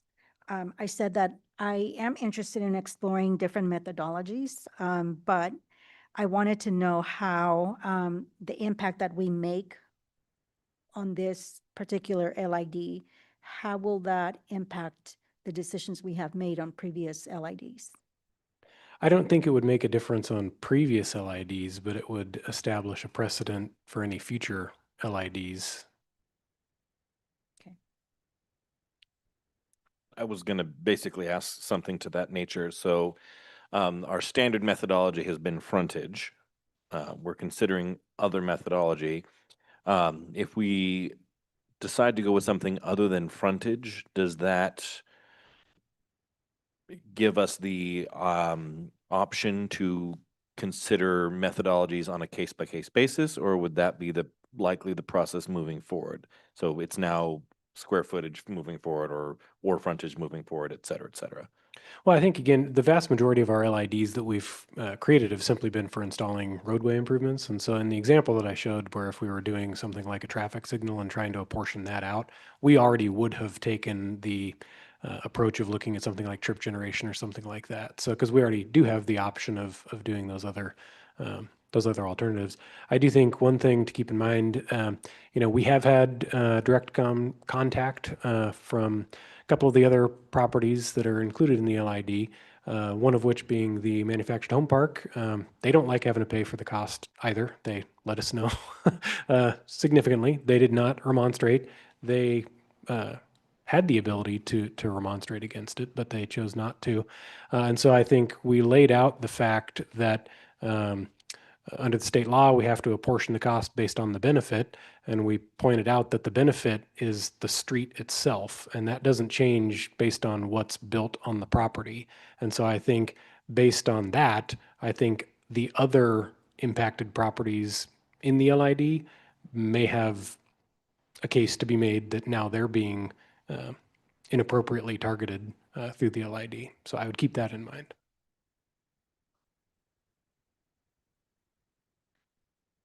Any others down here real quick? First time. Okay, but Are we up against any timeline though? Just inflation. Okay, well, that. Yeah. There is. I suppose I would say no short timeline.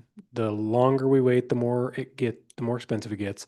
The longerish timeline I would say is we'd need to, it's best for us to advertise these projects at least by late fall. So we'd probably need 3 to 4 weeks to take the plans from where they are now to a point that they could be advertised for bids. So we probably don't need to be from the point that the council adopts an ordinance, we'd probably need 3 or 4 weeks. So we probably have a month or two before we'd need to be hitting that bidding window, keeping in mind that it may take 2 council meetings to actually get it approved. So.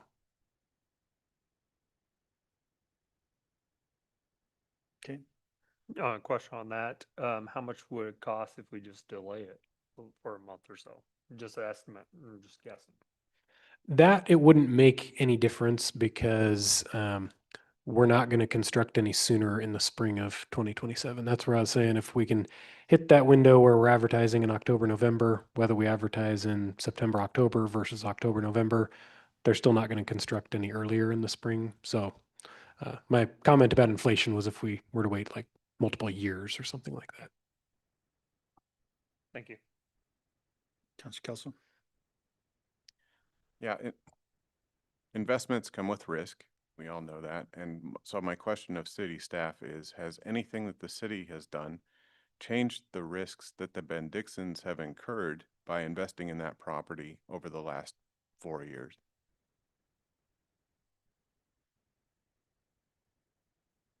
I think the costs are associated with the LID, which they purchased the property with the knowledge that they had a non-remonstrance against an LID. So there hasn't been any changes other than that. So it's quite possible that the day after they purchased that property, the development could have occurred and then they would have been obligated to participate in the LID, correct? Correct. Okay, thank you. So I have a question in regards to the process. Because I know there's obviously there's going to be a bunch of discussion in regards to the monetary part of it, which the apportionment of it. Are we able to move forward with the LID at this point in time, and then in the later phase, is that where we would work with the apportionment, or does that have to be done at this point in time?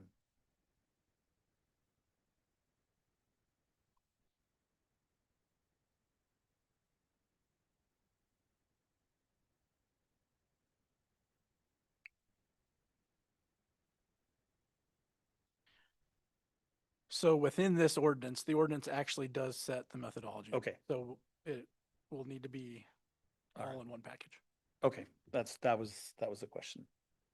And I guess from just from the reminder of each one of these properties under the development code is required to build their own frontage from our development. So. Okay. All right, Councilor Brown. Thank you. If you could please remind me again, out of the 5 properties that we have here, how many of them have a non-remonstrance agreement?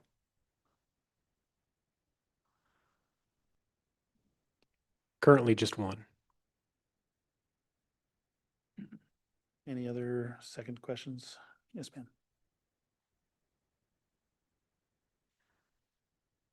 I just wanted to add my comment of, normally when people buy homes or property, you can't, unless you have a crystal ball and you're good at it, can figure out if a company, a big corporation, a big developer is gonna come in and build something close to your vicinity. Unless you have a crystal ball to tell you that, you would not know that. And so this company most likely has multi-million dollars if they can afford to build something that's 278 apartment complexes and or houses. I don't know if they're building houses or not. And in my opinion, I'm not going to vote for this. I think it's undue hardship on a family, and I represent the constituents, not the developers. So I don't want to see someone have to sell property because of having to pay for a street that they cannot afford to pay for. And if they could afford to pay for it, don't want to pay for it at this time because they haven't said they was going to develop anything anytime soon. Maybe down the road they are, maybe not. Any other council comments?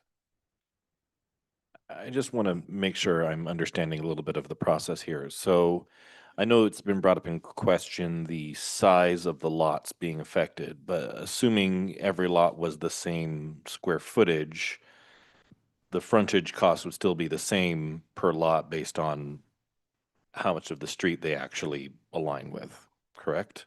Yeah, the frontage is literally the distance from one side to the other. So you could have a really long and skinny lot or, you know, a perfectly square lot, but it's all based on how long your frontage is on the street. Okay, thank you very much. Any others? Okay.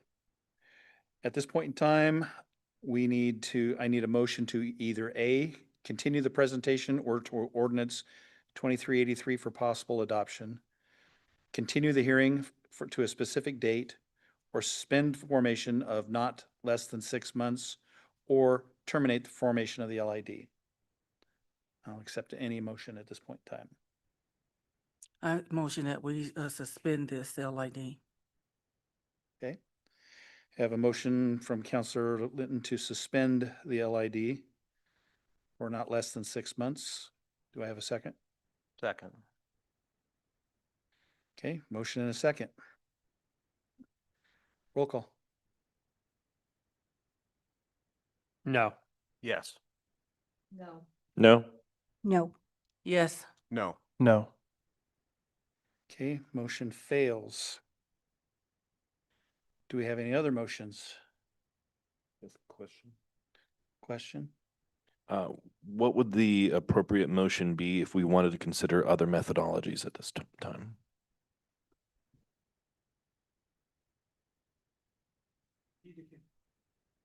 I believe we need to turn on the microphone. So moved. It works better, yes. That would be a continuation to a specific date and time where that could then be discussed. Perfect. I'm not sure of a time, but that's the motion I would like to make. Okay, do we need to make that specific date and time here at this, for the motion? Yes, you could add that time and we could look at the next. Okay, so you're requesting a motion to continue the hearing until to our next council session? So moved. Second. Okay, roll call? Yes. Yes. Yes. Yes? Yes. Yes. No. No. Okay, Motion passes 6-2 for continuing the hearing until the next council session. Okay. Well, I guess that takes motion 2383 off the agenda now, right? Okay. Mr. Mayor, I have a question. Okay. Regarding that. What we voted no on was on the public hearing or the ordinance. Well, for the ordinance to be voted on, we would have had to have moved it forward. And so because the motion was to suspend the hearing, then then the ordinance can't be done anything else at this point. I guess would it have been appropriate to have gone forward with the public hearing and then voted no on the ordinance or suspended the ordinance for another time? Well, the motion was made, and so we're gonna go with that. Okay, all right, sounds good. I was just wondering on that, like procedurally wise. Yep. A question. Is there anything the city needs from us so we can give you guys better direction so you guys can bring back what we need?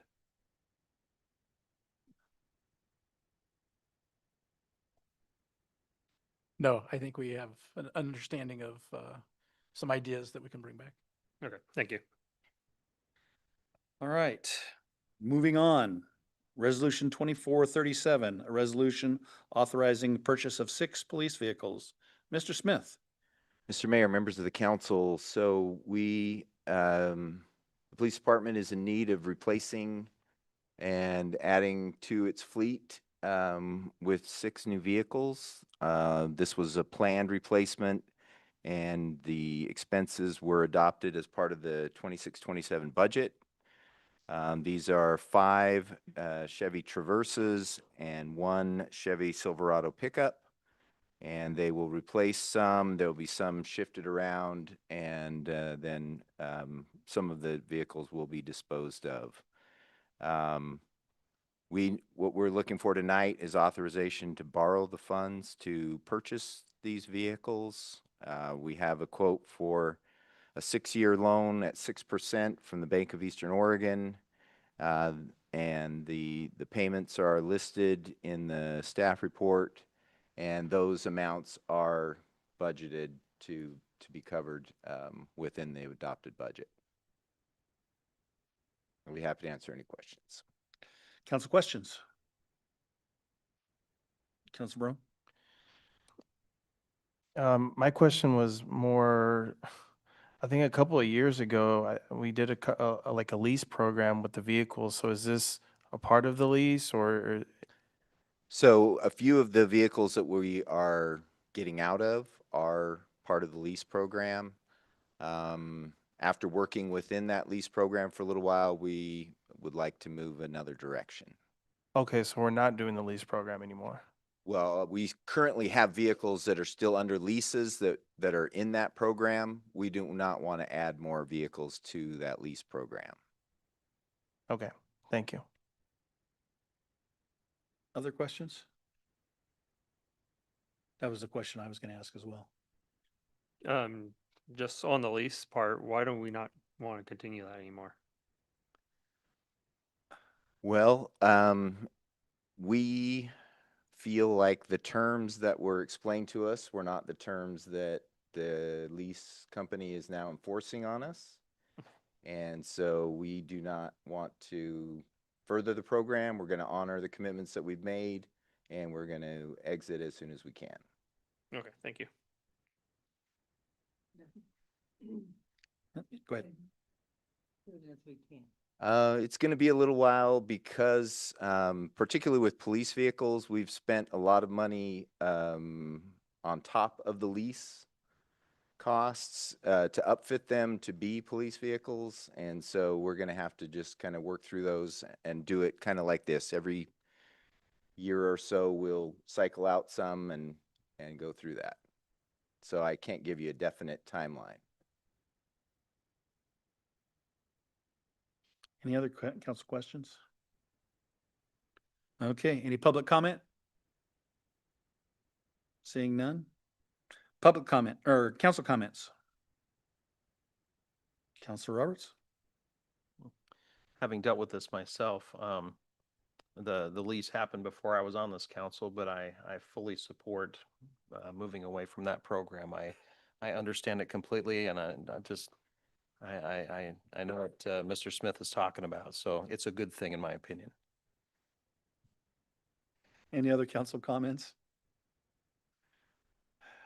I will say that having driven the Chevy Traverse multiple occasions, good car. So got plenty of room. Good choice, sir. Okay, so can I get a motion to adopt resolution 2437 and lay up on the record? Motion to adopt. Second. Okay. You know, because sound travels fast and Ms. Duran is closest, I'm going to give her the motion and Counselor Hayward second. Roll call. Yes. Yes. Yes. Yes. Yes. Yes. Yes.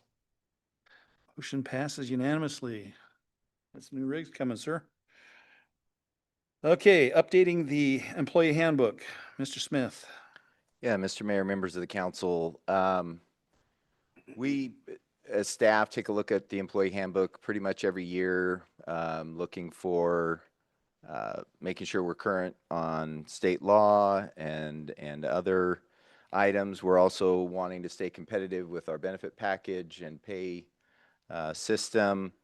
And so this year, we did a little bit more of a deeper dive into it than we did last year. So there's a number of changes that would change the benefit package, as well as a few changes that are dictated to us by changes made by the state. So I'm going to do a brief summary. If you want to hear more detail about any, please raise your hand. I can stop and do that. And then at the end, be happy to address any questions. So the first, I know it's a little bit odd, but we're proposing to remove the EAP program from our handbook. The program hasn't had any use in the last 2 years, and our insurance company is going to start itemizing our costs for that. And so we're proposing to remove that at this point. Hopefully we can find some other options for us in that way, but at this point, we're looking at it as a cost-saving method. We proposing to change policy on the use of city-owned vehicles for city-related travel. We're trying to encourage that. It's a less expensive option for us. And so just changing some of the language related to that. Paid travel time, we're clarifying that if we're asking employees to go on to some training, that it doesn't matter whether you're driving the car or not, you're going to get paid to go there. Right now, BOLI does only requires you to pay the driver of the car. The passenger who's the vehicle does not. So we didn't feel like that was a fair policy, so we've clarified what our policy will be. We're clarifying some of our bilingual pay policies, just that employees that are receiving it, they're required to use those abilities as we need them. And then also clarifying that they're required to maintain that language capability to continue to have the incentive. And then the state law change in this area is that we're now required to pay someone bilingual pay if they are proficient in American Sign Language. So that's proposed. The next one, longevity pay. This one establishes a rate of incentive for employees with 10 years, 15 or 20 years of experience, and that goes 2, 3, and 4%. And really, this is a way that we can show we value our longtime employees, many of whom, once you reach that 10-year, aren't going to receive anything other than a COLA because of our pay structure. And so this hopefully will help people stay with us for longer periods. Clarifying some vacation policy related to employees that are new, that supervisors can grant unpaid leave if there's some, pre-planned vacation or something, even though they wouldn't be allowed to take paid vacation, they could have unpaid leave if the supervisor were to approve that. Sick leave, These are some state law changes, so just some definitions of related to what a family member is. And it also now, we're required to allow employees to take up to 4 hours of sick leave a year to donate blood. So that's going to be in our policy. Clarifying some workers' compensation. Really, it's just getting the language to match what our practice and policy have been, which is for the first 90 days, the city pays the difference between the workers' comp payment and what their normal pay would have been. After that, after the 90 days, the employee needs to use some kind of leave if they continue to want to match what their what their normal rate of pay is based on the workers' comp payments. Just changing the name of employee days to personal days.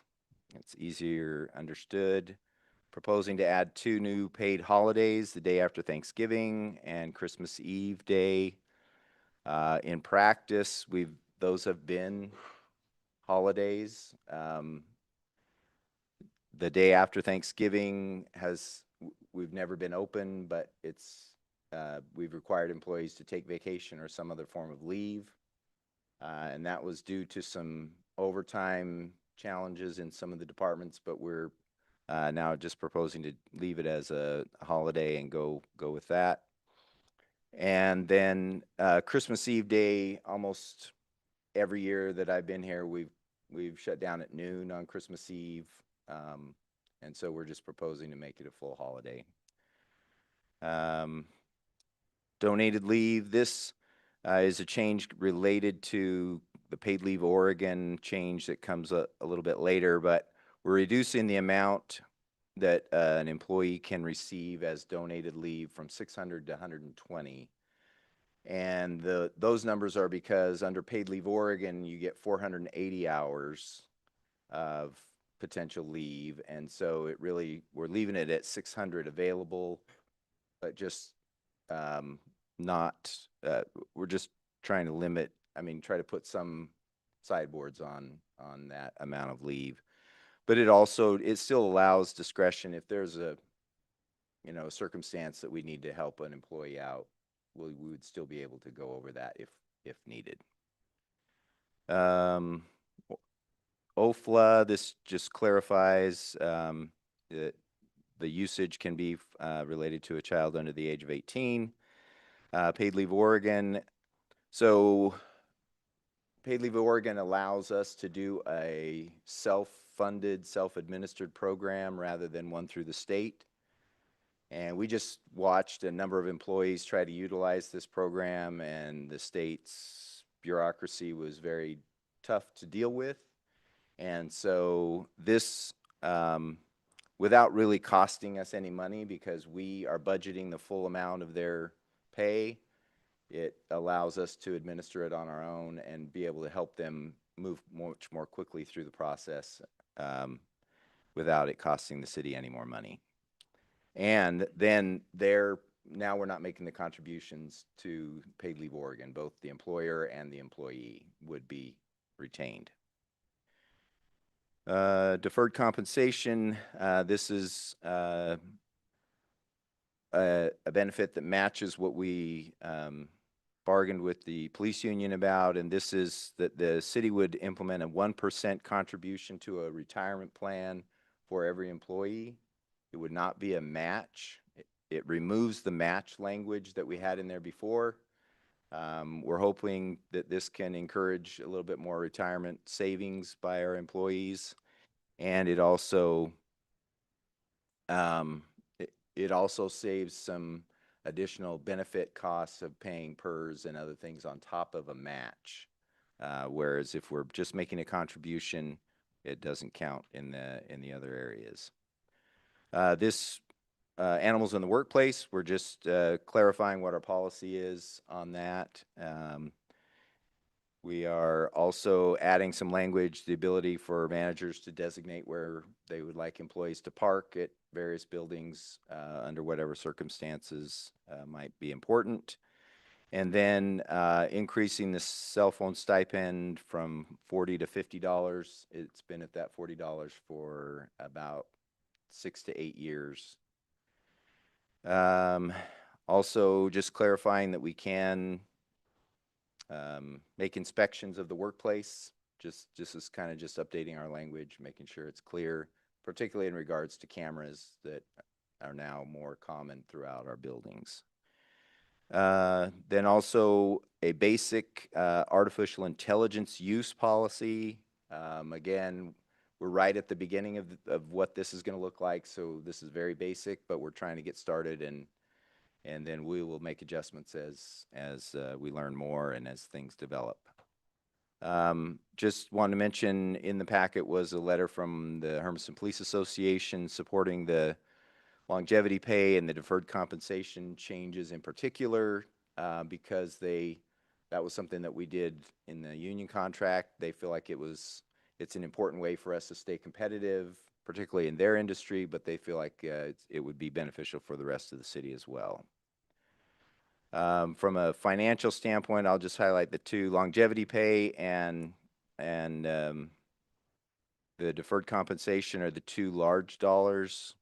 Both of those are covered in the budget, but $124,000 for the non-union longevity pay and the $89,500 for the deferred compensation for the non-union employees that would be affected by this handbook.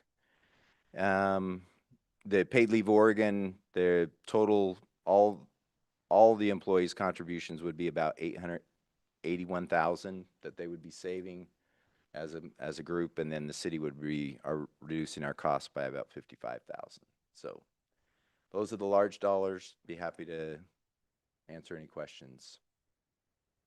Council questions? Council Roberts? Page 41, adding the ability to take 4 hours of sick leave for donating blood. I'm curious,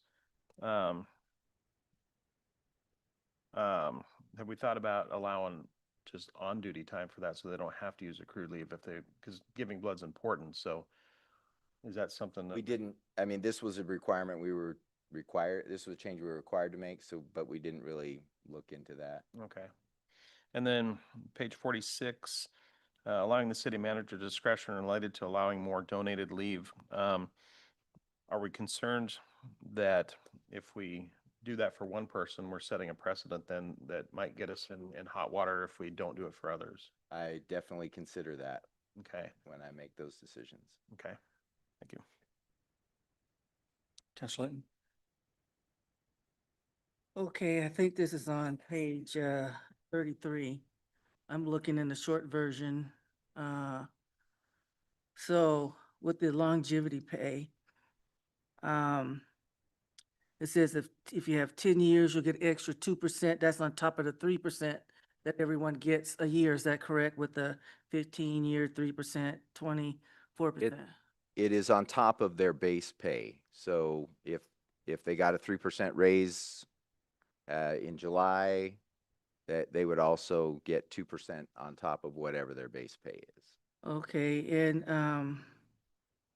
what is the reasoning to want to even start a longevity pay?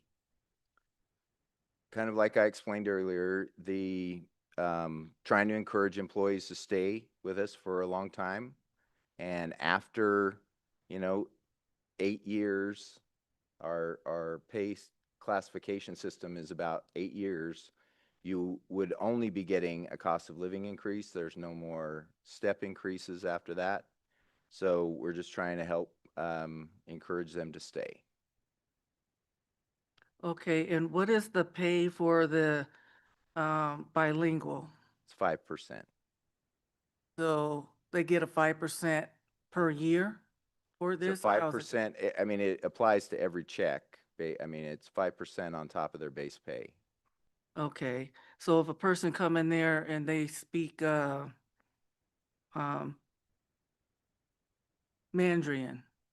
No, the policy states that it has to be a language spoken by at least 10% of the community. So if we got to the point where we had 10%, Mandarin speakers, then yes, Mandarin would be eligible. So, is the city keeping track of how many people that are here that speak a particular language?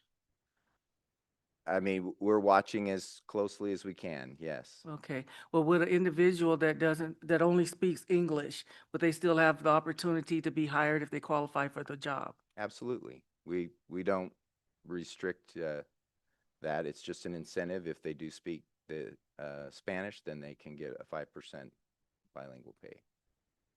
Okay, thank you.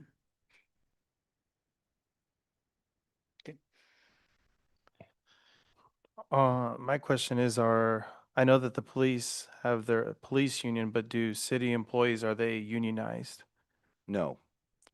And so, in looking at kind of the contract and everything, it seems to me like that the police union was able to get the deferred comp through through the negotiation and longevity pay.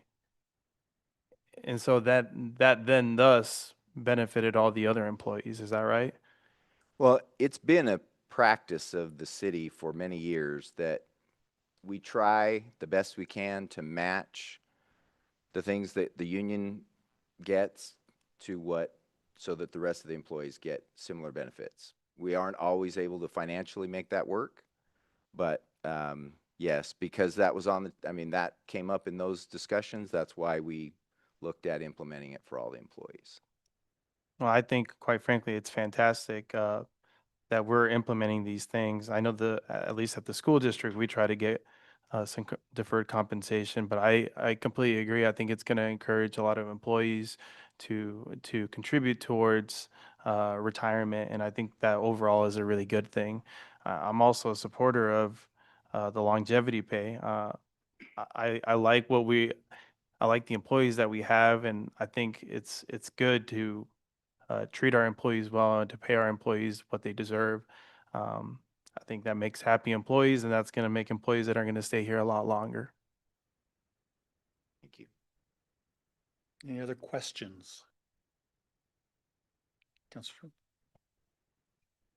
In regards to the bilingual pay policies, what are the languages that we recognize? Is it just Spanish and American Sign Language? Currently only Spanish. If when this policy is adopted, then it would include American Sign Language, and that doesn't follow the 10% because the state says we have to do it no matter what. Okay. I do have another question. Yeah, I can make sure everybody else has a chance first. Mhm. So, any other questions? All right, Councilor Lynn. Excuse me.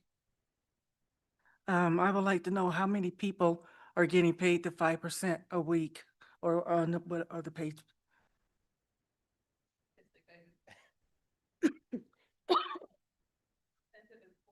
How many? How many employees get the bilingual pay?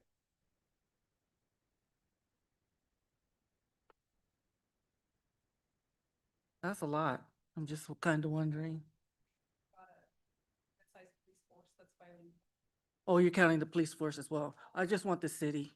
Well, that's how. No, I know part of the I know city. the part of the city. Thank you. But So I that- would say they probably have 6 or 8 of those, maybe 10 police officers.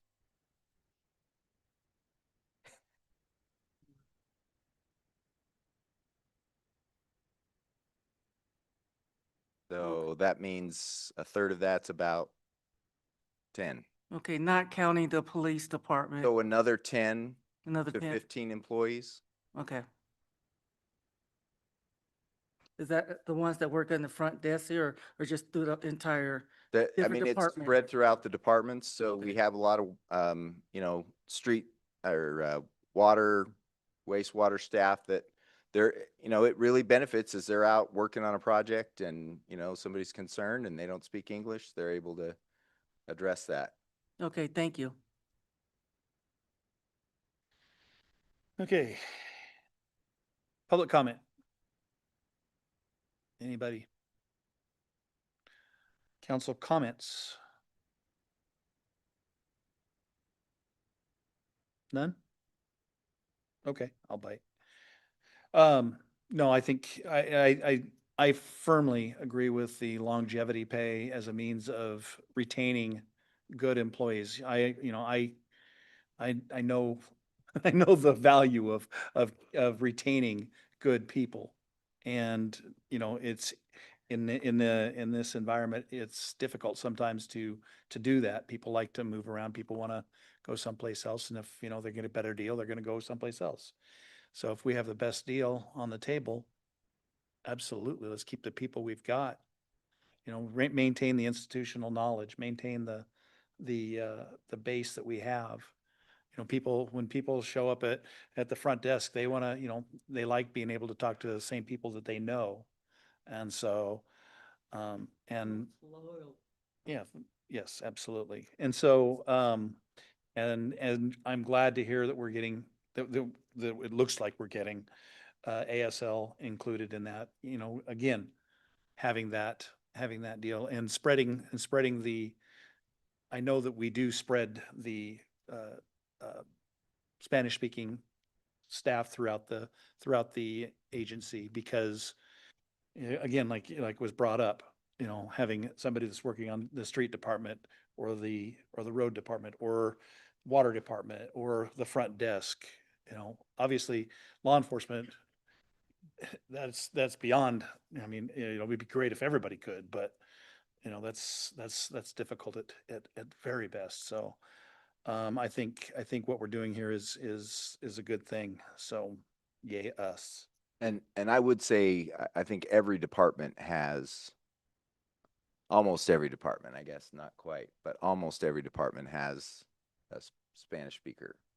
We encourage that as well. I mean, in our job advertisements and such, that we Sure, and, we, we have, some who have learned Spanish.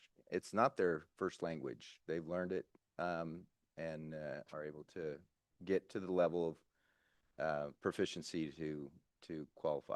I have a question. Is there anyone that speaks ASL, or we have to hire someone? Well, we won't have to hire anyone. If we do hire someone who does use ASL, then we would have to give them the incentive, or we would give them the incentive. All right, thank you. And I'd also want to give a special shout out to Crystal Inners, our HR manager. She did a great job in helping us get these HR policies organized and put together. good job. No, we don't. And she usually doesn't have to Covers come that to every- these meetings, so she's, All right. Okay, so action. Can I get a motion to adopt resolution 2438 and lay upon the record? So moved. Second. I'll give McCarthy and Hayward the dynamic duo on that one. Roll call. Yes. Yes. Yes. Yes. No. Yes. Yes. Motion passes 7-1 with Counselor Linton in abstention. Opposition. Thank you. I mess that up every single time. Okay, next up, Carnegie Building Process Update. Mr. Smith. Yes, Mr. Mayor, members of the council. First, I'll invite Cassie Hibbert to come up from the Wenaha Group, as this is just kind of another check-in as we're going through the process. And I'll let Cassie kind of walk us through the building items, and then we'll go from there. Welcome. Cassie, it's going to be a minute before we get your presentation, but it'll be here.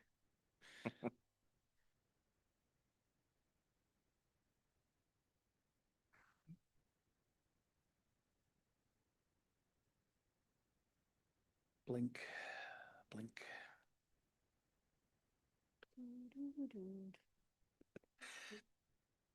We get on hold music for this? Jeopardy, see? I was with you. If only we had a DJ.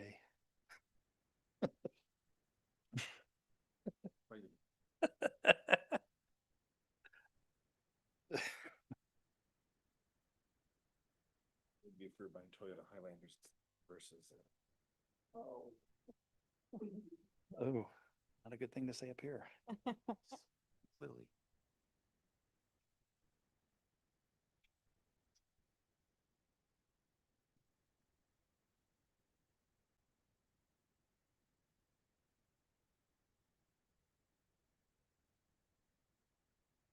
You want the click?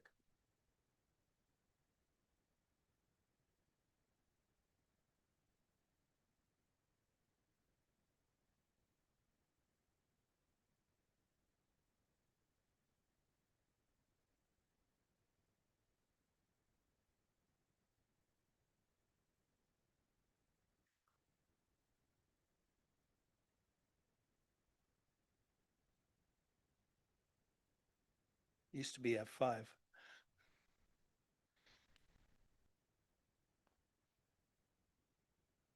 Sorry. Hey, good evening, everyone. I'm Cassie Hibbert, Senior Project Manager with Winnahaw Group, and we're going to talk a little bit about your Carnegie building. So next slide, please. Okay, so the plan for tonight is we're just going to run through a few quick items here, just to give ourselves a good introduction. We're going to talk a little bit about Carnegie libraries in general. I promise that won't be too detailed of a history. And then we're going to talk about the recent building condition assessment for Hermiston's Carnegie Library. And then we're going to switch gears a little bit and we're going to talk about your current historic protections for historic buildings within the city of Hermiston, and then a potential for a National Register of Historic Places opportunity, and then talk about next steps at the end. Talking about Carnegie libraries just a little bit in the beginning. So these were libraries that were funded by Andrew Carnegie and then his corresponding corporation, the Carnegie Corporation of New York, intending to expand literacy, education, and access to knowledge. So there were about 1,700 Carnegie libraries built in the U.S., more constructed worldwide, and we have 31 here in the state of Oregon. Any communities that were receiving Carnegie funding had to apply for it, and they had to provide a building site. They had to commit a local match for their funding, and they also had to commit to ongoing maintenance for that library. You'll see with Carnegie libraries, they have somewhat similar designs, but they all had local control in how those designs were finalized and incorporated. So if you've seen any of the Carnegie libraries in Oregon, they have some commonalities to them, but they all reflect the local character of their community. So about your Carnegie Library, which is just across the street, it was built in 1918. Covered some of that already. One of the things that's a little unusual for this building is it's a wood frame construction building with a stucco exterior. So it is not a masonry building. And it would be classified as mission revival style. The building does retain a lot of its historic character, including its original window openings, the original double hung wood windows.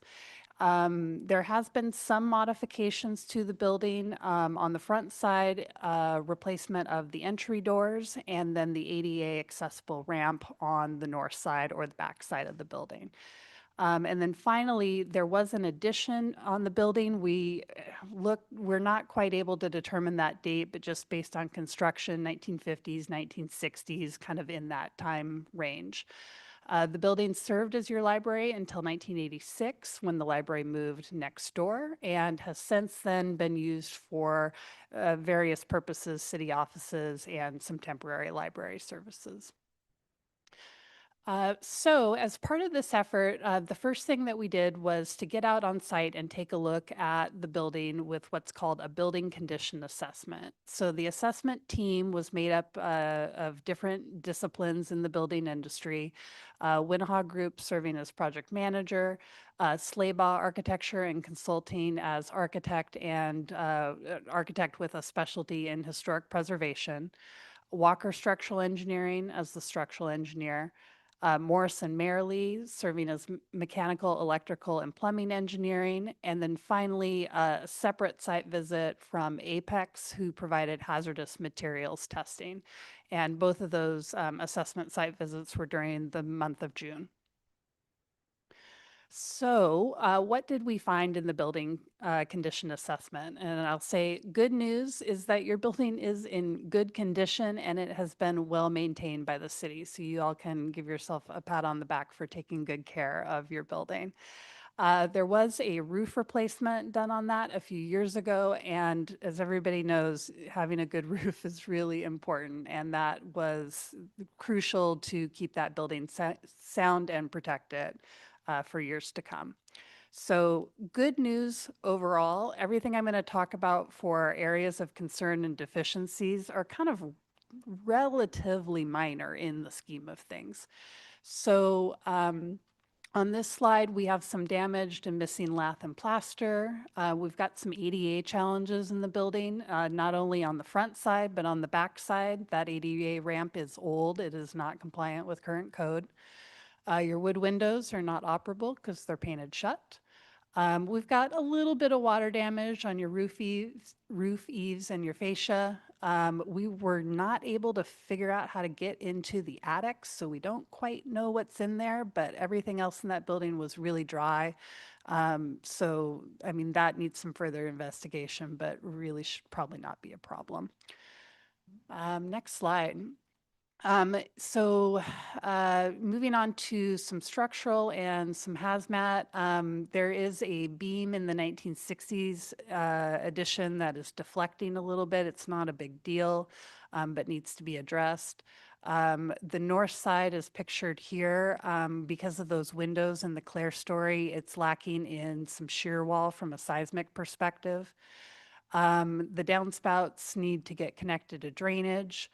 We've got some minor hazmat. I've seen a lot of older buildings. This is really minor from a hazmat perspective. We've got a little bit of asbestos in the glue underneath the flooring and a little bit in some plaster down in the basement. And then it is an older building, so it does have lead paint that's super characteristic of that time period. Next slide. And then finally, out of the minor items, I'd say the ones that are on the larger end of the minor spectrum are related to electrical and some plumbing. So you've got some galvanized piping in that building, again, from that 50s, 60s edition. That can be problematic at this age range. You've got a limited 3/4 inch domestic water supply, an old water heater. Electrical is kind of the big thing. You're really at capacity for your electrical service. And because it's been kind of added and changed over the years, it just lacks clarity in how that electrical panel is operating. Old fluorescent lighting, lack of egress lighting. You've just got regular on-off wall switches. You don't have any occupancy or daylight sensors. There aren't any fire sprinklers in the building. Your fire alarm is operational, but it's an older system. And then finally, your IT and your security cabling is pretty disorganized, though still operational. Again, all of those pretty minor, nothing in there that is a really big concern in that building. Okay, so that's what we saw when we did the buildings. So switching gears here a little bit to what you have for current historic protections in the city. So your code section 155.144 covers historic buildings, and it's back from 1994. And there are 5 buildings in the city of Hermiston that are listed in that code as worthy of protection. The Hermiston Irrigation District building, the Carnegie building, which we're talking about today, the Skinner building, Donovan Bland building, and the Bliss building. So the current review process regarding those 5 buildings are that if you want to do any exterior alterations to those buildings, you have to get a conditional use permit. As part of that, the conditional use permit, or the CUP, application gets provided to the Hermiston Heritage Association, and they're requested to provide a recommendation. My understanding is the Hermiston Heritage Association is maybe operating at a very minor level right now. Yep. So that CUP application then goes to the Planning Commission, and then the Planning Commission is responsible for determining if those proposed changes are compatible with the historic value and architectural integrity of that building. Then there's an extra level in here if that building is proposed to be demoed. I'm not going to go into that too much here. It's here for your reference, but that just has a much higher level of due diligence related to it. Okay, next slide. Oh, I guess I have the clicker. Thanks. Okay. So Carnegie Library now moving away from local protections and on to current state protections. So Oregon SHPO reviews historic properties under that ORS code is listed here. And that initial consultation happens for any building in the state, any public building in the state that's greater than 50 years old, whether it's on the National Register or not. And SHPO's request is that modifications to those buildings is made in alignment with what's called the Secretary of Interior Standards for Rehabilitation, which is kind of the gold standard in the preservation world. And I'll talk about that a little bit more in a minute. Okay, so looking at the National Register of Historic Places, this is the federal National Register. And right now in Hermiston, in the city of Hermiston, there are not any Hermiston buildings on the National Register. So it is the official list of the nation's historic places. And it can include districts like a downtown commercial district. It can include a site, it can include a building, it can include archaeology, it can include objects. In La Grande, we have a clock that is part of our National Register district, engineering or culture. National Register properties have significance to the community, the state, or the nation, and there's more than 100,000 of these listed across the nation. So how this, I'm going to skip this last one and kind of go on to the next slide because I'll talk about it there. Okay, so I was trying not to do a too detailed flow chart here, but this is how the nomination process works to get on the National Register. So the very first step, and this is Oregon specific, is that you do a consultation with Oregon SHPO to determine if your property is eligible. And that's already happened, so that's the green check mark here. So we submitted this to SHPO and they said, yes, we think that this property could be eligible. And I'll talk a little bit more about what they advised on that in the next slide. So then the next step after that is whether or not the owner of the property, in this case the city of Hermiston, would like to pursue a listing of the property. So if the decision is to pursue a listing, then a nomination document is prepared. It's a very detailed document. It's a deep dive into the history, and it gets submitted to Oregon SHPO. The next SHPO submission deadline from now would be in November of 26. Then there's about a 3-month period that involves public comment in the state of Oregon. And then there is I'm trying to remember my acronym here. We'll go back to the previous slide. Oh, I don't know if the clicker likes me. Okay. Let's go back to the previous slide here real quick. Uh-oh. I think I broke it. Okay. Okay, I'm trying to remember my acronym, State Advisory Commission for Historic Preservation. Okay, so we'll go back. So they're the ones that actually review the listing document, and then they make a recommendation on whether or not they think it is also eligible. From there, it goes to the feds. It takes about 45 days in the federal review done by the National Park Service. And then if the feds approve, then the nomination is officially listed. Okay, I think I'll still need help. Okay. So, so what qualifies a property to be listed on the National Register? So I mentioned it had significance to the community, but here this is in a little bit more detail. So first, a property has to be at least 50 years old. Only in very special cases can a property younger than that make the list. It has to have demonstrated historic significance. And then it also has to largely retain its integrity to its original construction. So that would be original historic materials, appearance, and associations. And then over on the right side, there's 4 criteria as defined by the National Park Service. And the way I like to describe those is events, persons, characteristics, architecture or artistic values, and then finally the last one is information, which is more kind of about archaeology. So on the next slide, in our initial consult with SHPO, this is what they thought about it. So they said, yes, it meets all 3 of those over on the left, 50 years old, significant, retains integrity. And then over on the right, they thought that it had a potential to be associated with events because it is a Carnegie Library. And then also potential to be associated with characteristics or architecture due to the mission revival style.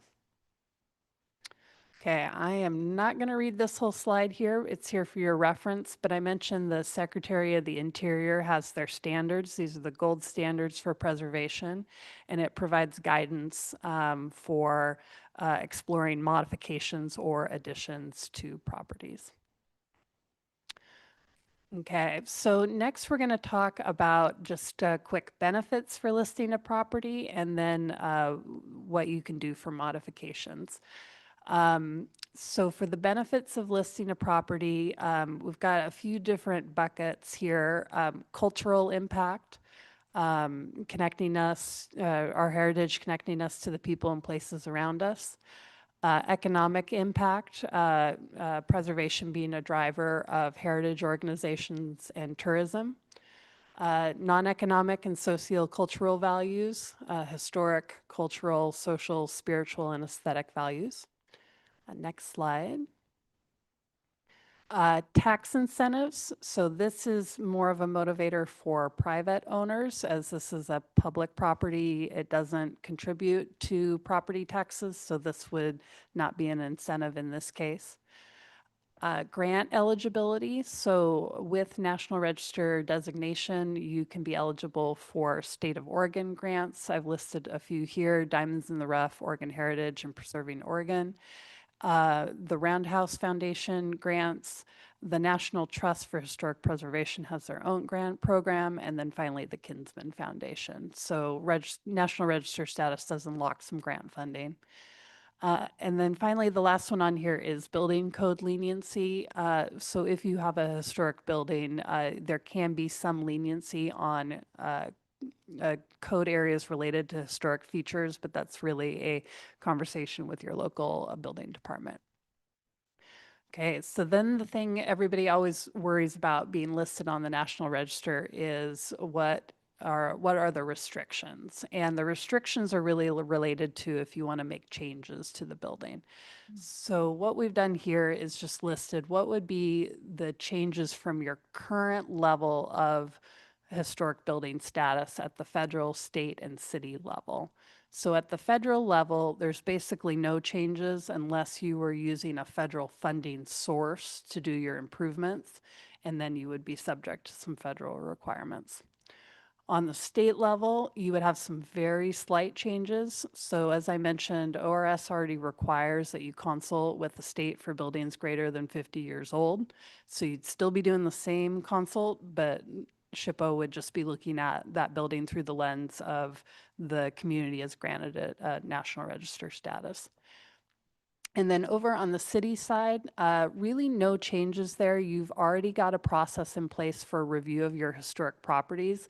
But one thing that we noted when we were looking at this is it's not explicitly tied to the Secretary of Interior standards, which is the gold standard for preservation. So this is not part of tonight's conversation, but a couple options here could be to amend your current code for your historic properties to bring it in alignment with those Secretary of Interior standards. And then another more robust option is some Oregon communities have a certified local government program, which is preservation Focus program. It's administered by SHPO, and it kind of unlocked some other grants, training, and technical assistance. And Pendleton, the Dalles, and LeGrand are all CLGs, as well as a number of other communities in Oregon. Okay, so 2 questions left to resolve for a potential Carnegie Library nomination are what we would do about the historic significance of the 50s, 60s edition. It is more than 50 years old, so therefore is technically eligible, but it would need to have some further research on if it was a contributing part of that listing. So it could or it could not be part of that listing.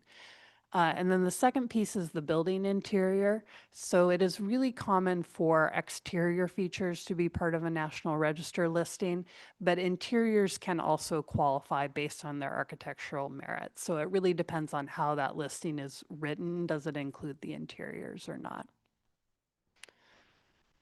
Okay, so next steps on this project in general is that in October, the plan is to bring back some budget options for building improvements.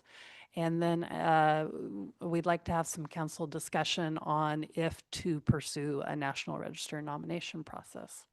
And at this point, I'll turn it back over to Mr. Smith. Yeah, so first, if you have any questions of Cassie on any of the building assessment or anything, can do that now or later. But as far as the nomination for National Register status, I have in the staff report recommended that we do pursue that. Frankly, the fact that we don't have any buildings listed, it would be nice to have one, maybe. Maybe we can build a little bit.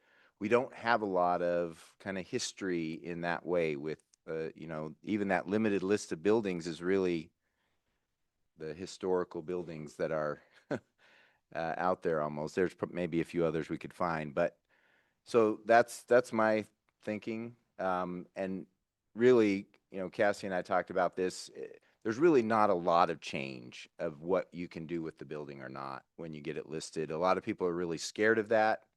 But most of the limitations are if you're getting federal funds to do the project. Other than that, you can, now you could change the building enough that somebody could come back and say, hey, that's not historic anymore. You changed it and it has to go off the list. That's a risk if you don't try to follow the standards and do those. But if we want to keep it as a piece of our history, I don't see the community kind of drastically moving away from how it looks. So happy to have any further discussion on that. Questions? Councilor Kelso. You mentioned that having it listed as on the National Registry might get us out of some code requirements, perhaps, maybe-ish. Do those include maybe ADA requirements or earth seismic upgrades that might need to happen? So like I mentioned with the code flexibility, that's a conversation with your local building official. But I believe that the Secretary of the Interior Standards do prioritize ADA access to that building. So that's not an area that I would recommend skimping on. Okay. Just for the record, I wasn't recommending Yeah. recommending that. Yep. Thank you. Other questions?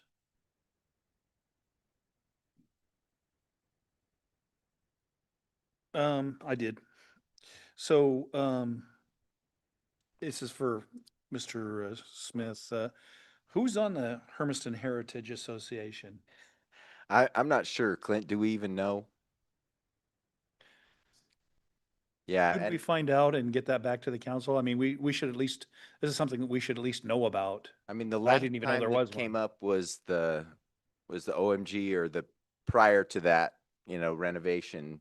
And we really had a hard time even pinning down somebody, but we'll do our best. And I mean, frankly, we really ought to alter that ordinance to maybe find something else, some other way to get some community feedback on that. Because we have a local historian that sometimes weighs in a little harder than we might like. So you know, as long as we're doing that, you know, at some point in time, you know, we have the 5 buildings that were listed. And, you know, I for one think that, you know, we should continue to look at that, especially like the irrigation district building. That's, you know, that's probably the kind of the coolest, one of the coolest looking old buildings that we have in the city. So, you know, it's almost a waste that, I mean, and I don't mean to Mm-hmm. to say anything bad about them, but it's almost a waste to use that building for something other than what it is. I think, didn't Yeah. that used to be the library at one point in time? No, I think it was built for the irrigation Was district. it? Yeah, Oh, okay. that's what I've been told. Yeah. Okay. Public comment. Seeing none. And then can I talk a little bit about the future Well, maybe. of the building? Sorry. So we've had a lot of really good meetings with the interested groups, and some of them are here in the audience. And so, as I stated in the staff report, the historical group wants a little more time to kind of organize themselves and get ready to kind of have some more organized displays and things. And so the thought bubbles and the arts person are kind of working together. And so kind of that's their plan, is that those two groups would start offering services in the building, with the amateur radio group having a room in the basement to store and then be able to utilize other space in the building for meetings or different things. And so that's kind of the two items. One is, do we want to move forward with the National Register? And then if I could get a, you know, a nod of the head or a motion to kind of go forward with putting together an agreement with the groups based on that outline of how we're going to go forward. All right. So, okay, now we're ready to start talking. Yeah, sorry, All I right. didn't fat. All right. So, council, we'll go with questions or comments. We're not ready for motions yet. Okay. I thought you said you were going to make a motion. Okay, go ahead. Sorry. Smith, apologize. I missed what you said, what you just previously said about putting something together for. Yeah, just get in kind of a more formal agreement with the groups that are interested in using it, almost like a lease or something like that, so that we can kind of move forward. As once we've kind of made the improvements we need to, then they can step in and start utilizing the building. So is it going to be with all 3 of them, or? Yeah, so the thought bubbles and the arts group will work together to provide some programs within the building. Mhm. And the amateur radio group would like to utilize a room in the basement to store their equipment and then be able to have meetings and things like that. And the other group was, Historical group, yeah. they're not ready to. They want to, I mean, the game plan we talked about is potentially in about 2 years, they would be ready, and Thought Bubbles hopes their program's going to grow and move forward and maybe need bigger space, and we'd be able to kind of switch out at that point. Okay, so then will that be in writing too, then in a Yeah, we couple would, years? yeah. The other group, the historical group, and then, were we going to have a motion on tonight? Did you want that tonight for, the, what was that? National Register, yeah, The so National both Register? looking Oh, okay. for guidance on both of those items. Okay, all right, thank you. Mm-hmm. Others. Counselor Hayward. I just have a comment. I think it's a great ideal for citizens to have this on the National History Reservation. Who can say, everybody that's graduated from Hermiston, came from Hermiston, can say, hey, we actually have something on the National Registry list here in Hermiston. I think it would be something to make citizens proud of their town. Mm-hmm. Counselor Roberts.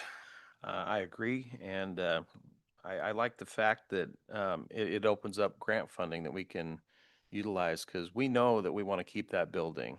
I don't think anybody disagrees with that, and we know that it's an important part of our town.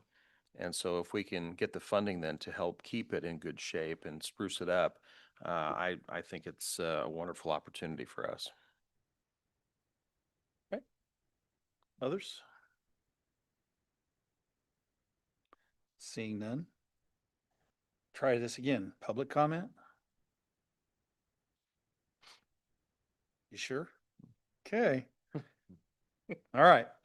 So have a couple of actions. Staff recommends approval of both of these following decisions. One, to direct the city to work through the nomination process to place the building on the National Register of Historic Places, and to direct staff to move forward with agreements to formalize the plan for the use of the building. Can we do that as one motion, or do you need? I move that we take Hold on, both. hold on. You Calm are- down. Two motions. Two motions. Okay. All right. So can I get a motion to direct staff to work through the nomination process and place the building on National So Registry move. Second. of Historic Places? You didn't let him finish. I need to finish. Been moved by Counselor Litton, seconded by Counselor Roberts. Roll call. Yes. Yes. Yes. Yes. Yes. Yes. Yes. Okay. Second. Can I get a motion to direct city staff to move forward with agreements to formalize the plan for the use of the building? So moved? Second. Okay. Moved and seconded by Counselor McCarthy and Counselor Hayward. Roll call. Yes. Yes. Yes. Yes. Yes. Yes. Yes. Okay, both motions pass unanimously. Go get them, Tiger. Thank you. Thank you. Okay, good job. This is a great thing. I'd like to see us move forward with maybe placing these other buildings on the registry if at some point in time in the future too, because they're cool. That's a technical statement. Mr. Mayor. Yes, sir. Point of privilege, please. Okay, Permission to leave the dais. okay. All right, July 26th quarterly investment report. Mr. Smith. Mr. Palacios, please. Good evening. I need my clicker though. Well, Oh, good evening, Mayor and councilors. Tonight I have, thank you. I have he's catching me off guard. My apologies. So for you tonight, I have the June 30, 2026 quarter ended June 30th, 2026 investment reports for the city of Hermiston. So total investments ending at the end of June were approximately $35 million, this included $24.8 million held in the local government investment pool, the treasury account. Of that was about $1.9 million was moved over to the LGIP. That's just activity, and as part of my cash flow, I try and move as much into the treasury as I can to earn a little bit of interest, even if it's only for a couple of weeks or 30 days. We are at the end of the fiscal year for 2026. Interest earnings for this quarter ended were $378,000, of which $124,000 were from their Fidelity investments, and then the LGIP earned approximately $254,000. The fiscal year to date at the end of the fiscal year were $1.44 million between the two investment portfolios that we have. The treasury pool is approximately $968,000, and Fidelity earnings were just a little under $500,000, or an average annual earning rate of 4.2%. I would like to point out that the pool account earned on an average right around 4%. Our investments that were held in the investment portfolio were just a little north of 5% at 5.1, in that range for the year. So and then for the fiscal year at the end of 2026, the total investments held were $34.1 million. And so with that, I'll take any questions. council questions? Public comment? Council comments? Welcome back, Counselor Barone, with your jacket on. Okay, can I get a motion to accept the July 2026 quarterly investment report? Motion to accept it. Second?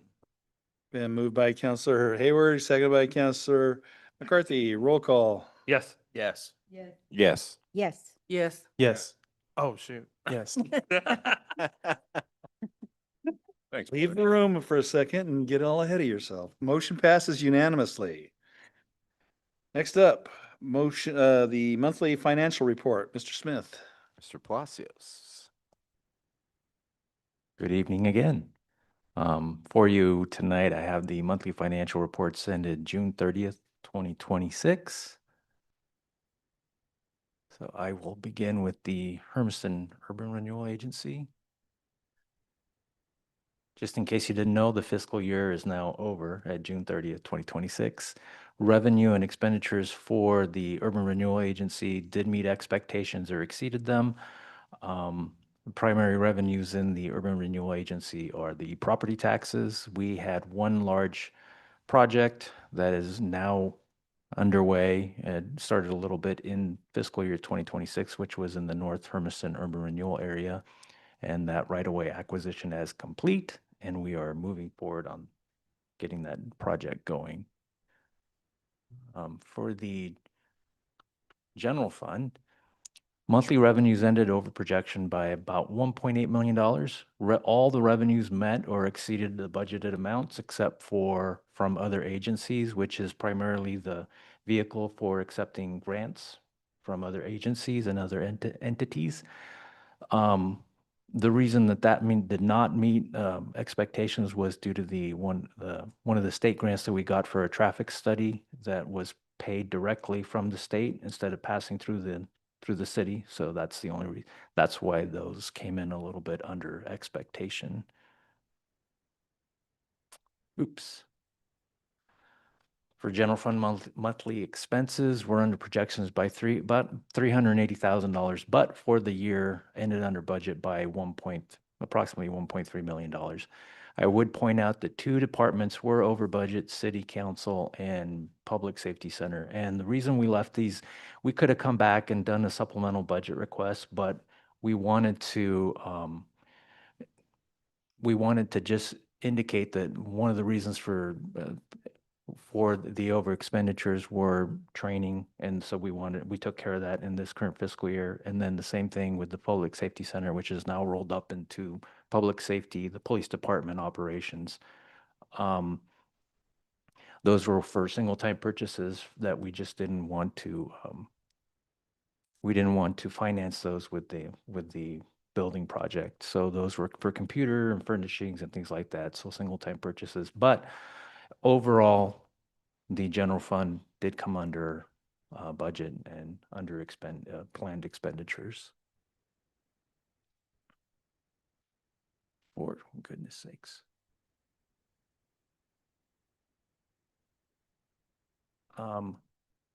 Special revenue funds, the observation here is for EOTech is that we are still underway for the RV project.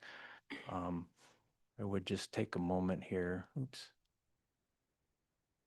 So that we are about 2/3 of the way through with the project out there, the RV spots. So the revenues reflected in that at the end of June 30 are the reimbursement for those construction costs as that ongoing project continues through the end of the last fiscal year and then now in the current fiscal year.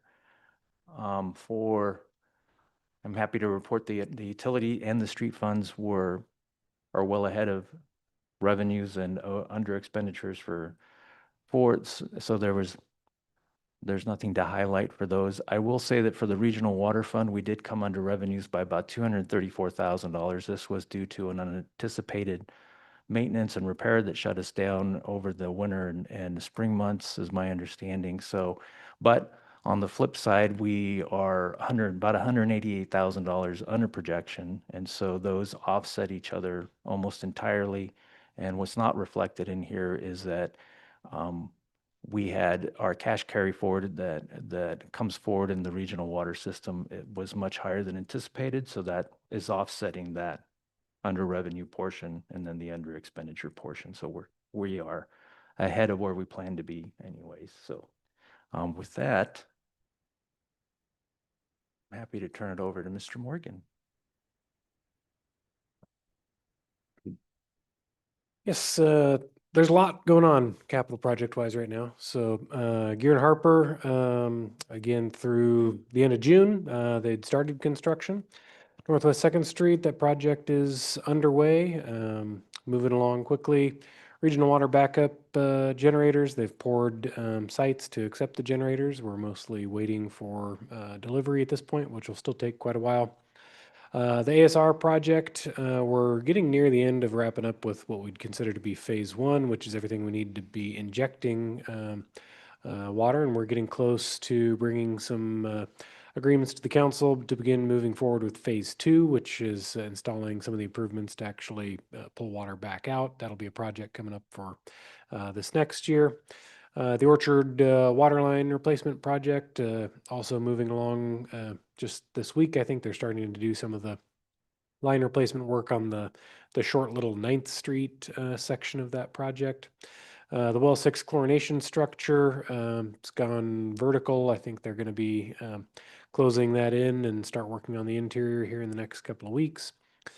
Dogwood, that's tied to the Northwest 2nd Street project. No major delays or concerns with that project. Southeast 10th Street bridge project is continuing to proceed. We're beginning to get into the kind of the aesthetic design component of that, but still heading toward construction this winter. The East Evelyn Gravity Sewer Line project is being run by the same contractor that's working on the Second and Dogwood project, and they're kind of working those two projects in tandem. And then Lift 7, just been working through some contract documents. They should be mobilizing here probably this next month in August to begin on that project in earnest.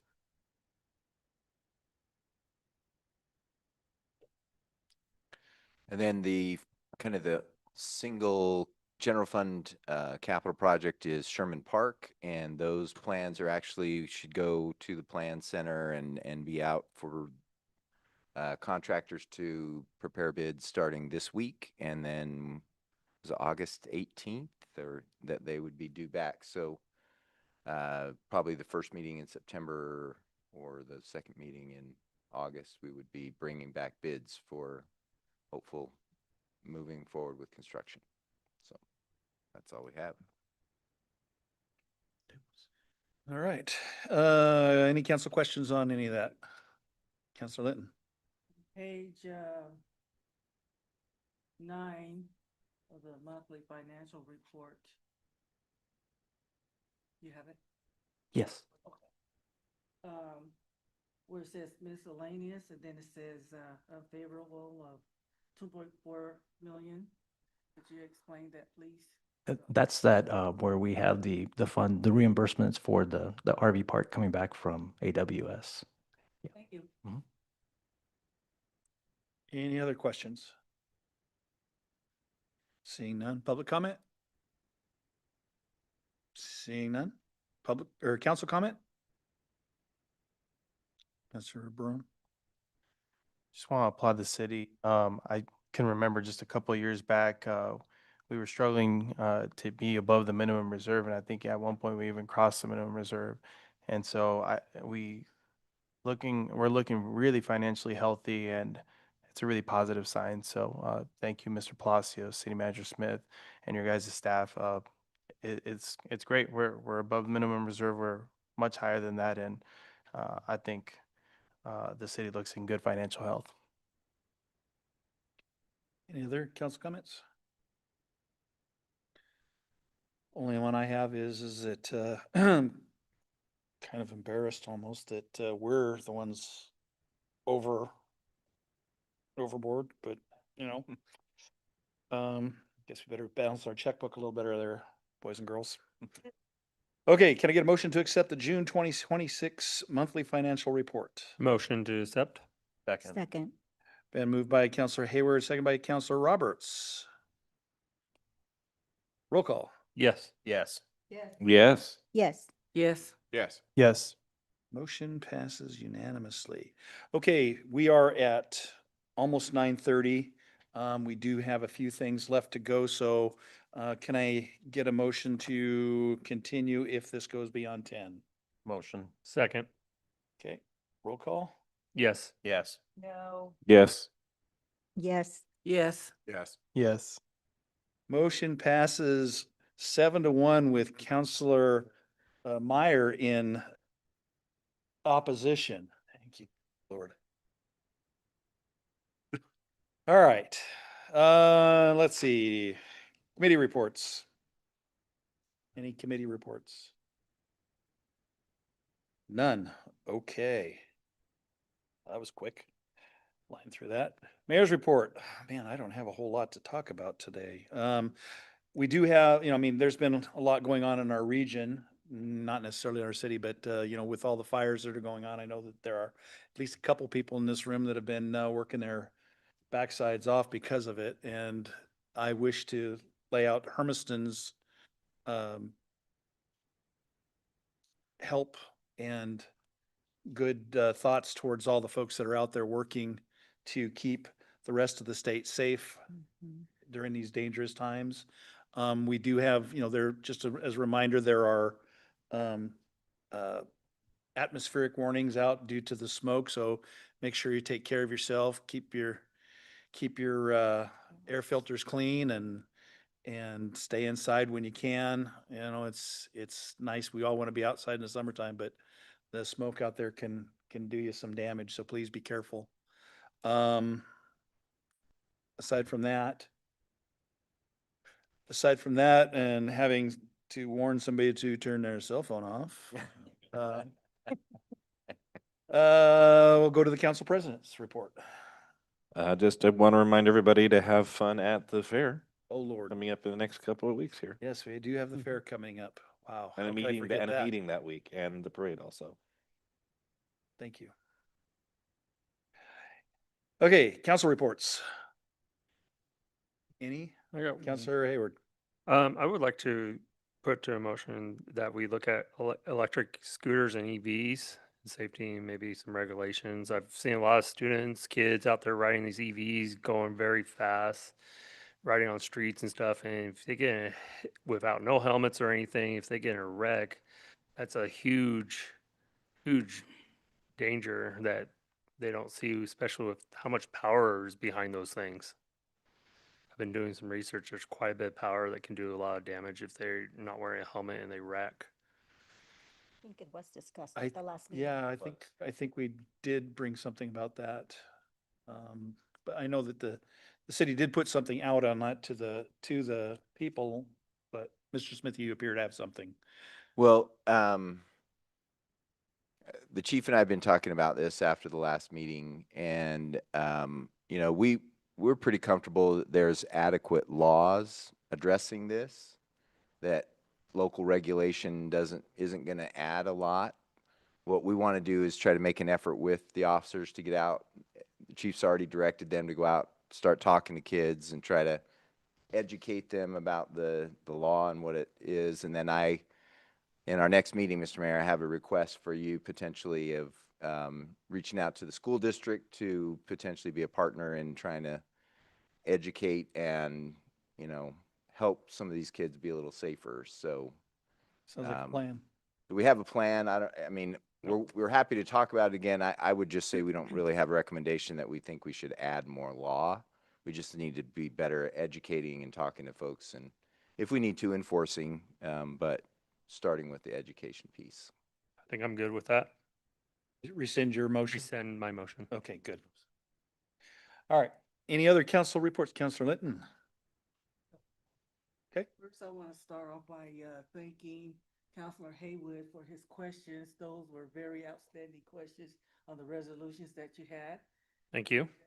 Just want to say thank you for that, because I think that's what we should use. Councilor Litton, your mic.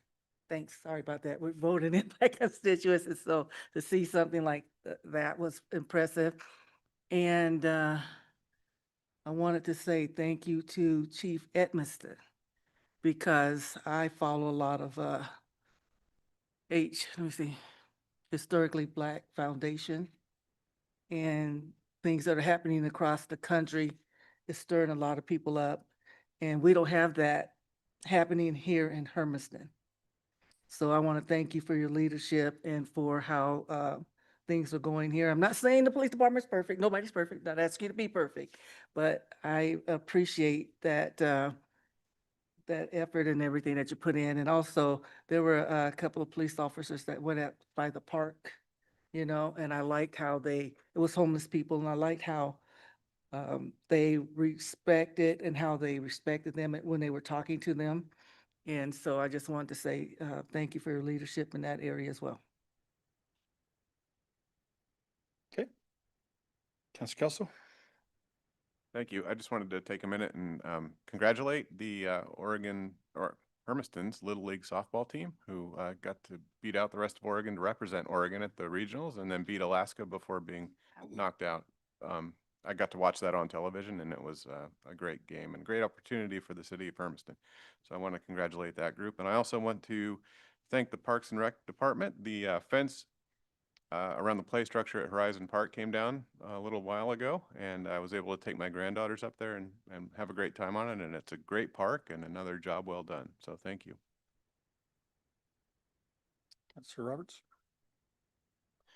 Want to take an opportunity to reiterate what the mayor was talking about with the wildfires, because I've been quite deep in that this week. And I just want to put out there that there is a burn ban, and please pass on to your friends and family that we don't need extra fires out there. So campfires, backyard fires, please don't flick your cigarettes out the window, or, I mean, just be really cognizant. It is very, very dangerous out there right now.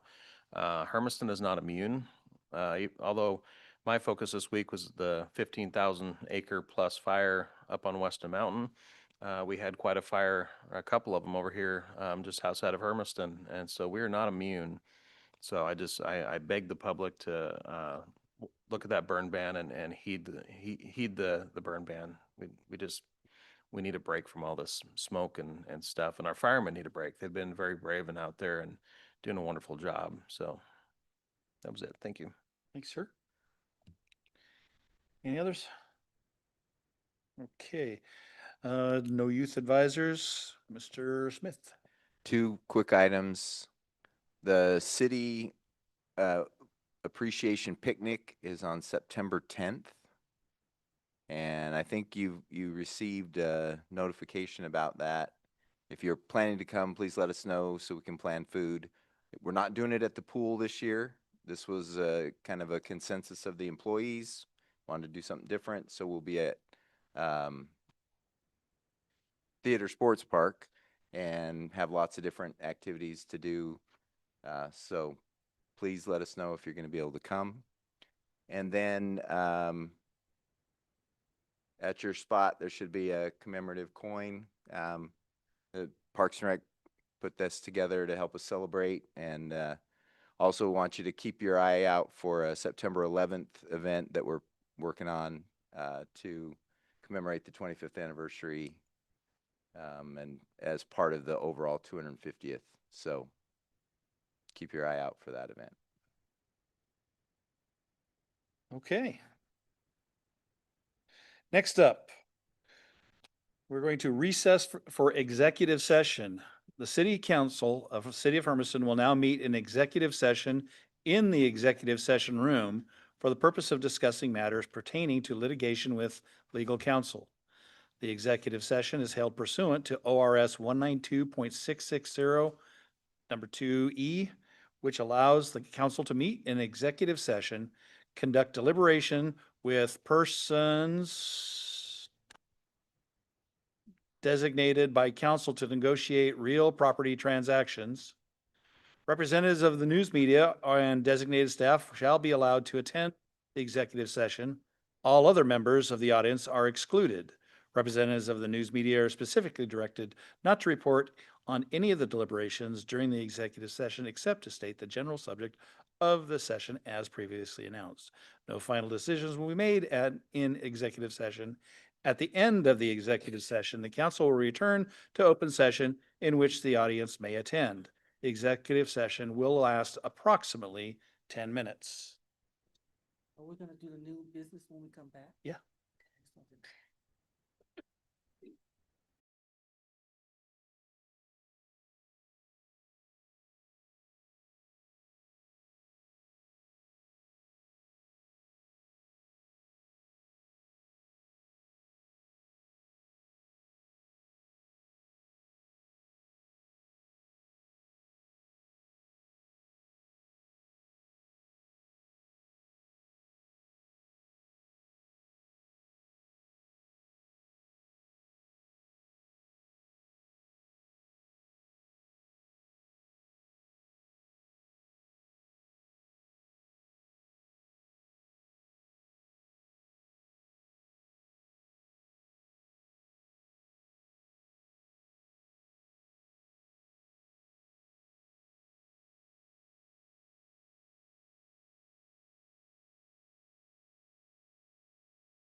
Cold here. I learned something new. Darn it. He got used that anyway.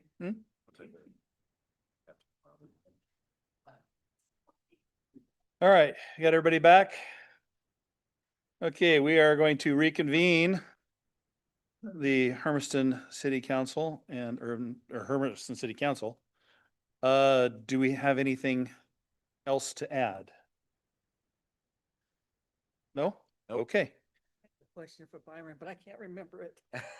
Well, he will be here. Yes.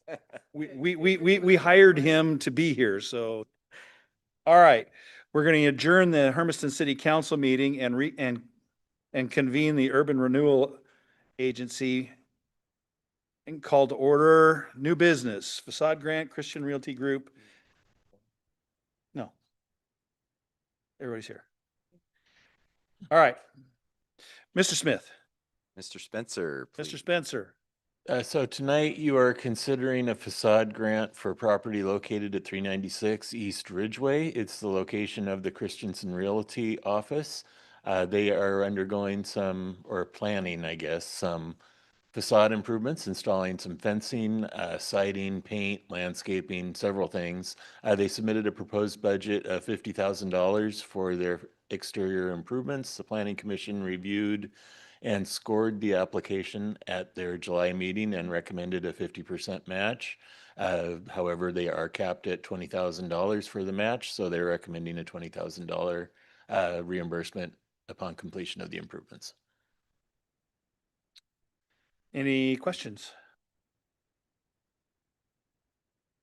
No, none? Any public comment? No? Okay. Member comment? Just want to say I really appreciate having the scoring of the committee members. I think there was a time where we didn't, so this makes it a lot easier for me to make a decision. So thank you. Okay. Any other comments? Can I get a motion to accept the Planning Commission's recommendation of a 50% match or 20, is it 20,000? Not Capped at 20,000. capped at 20,000? Motion. Second. Moved by member Hayward and seconded by member Roberts. Roll call. Yes. Yes. Yes. Yes. Yes. Yes.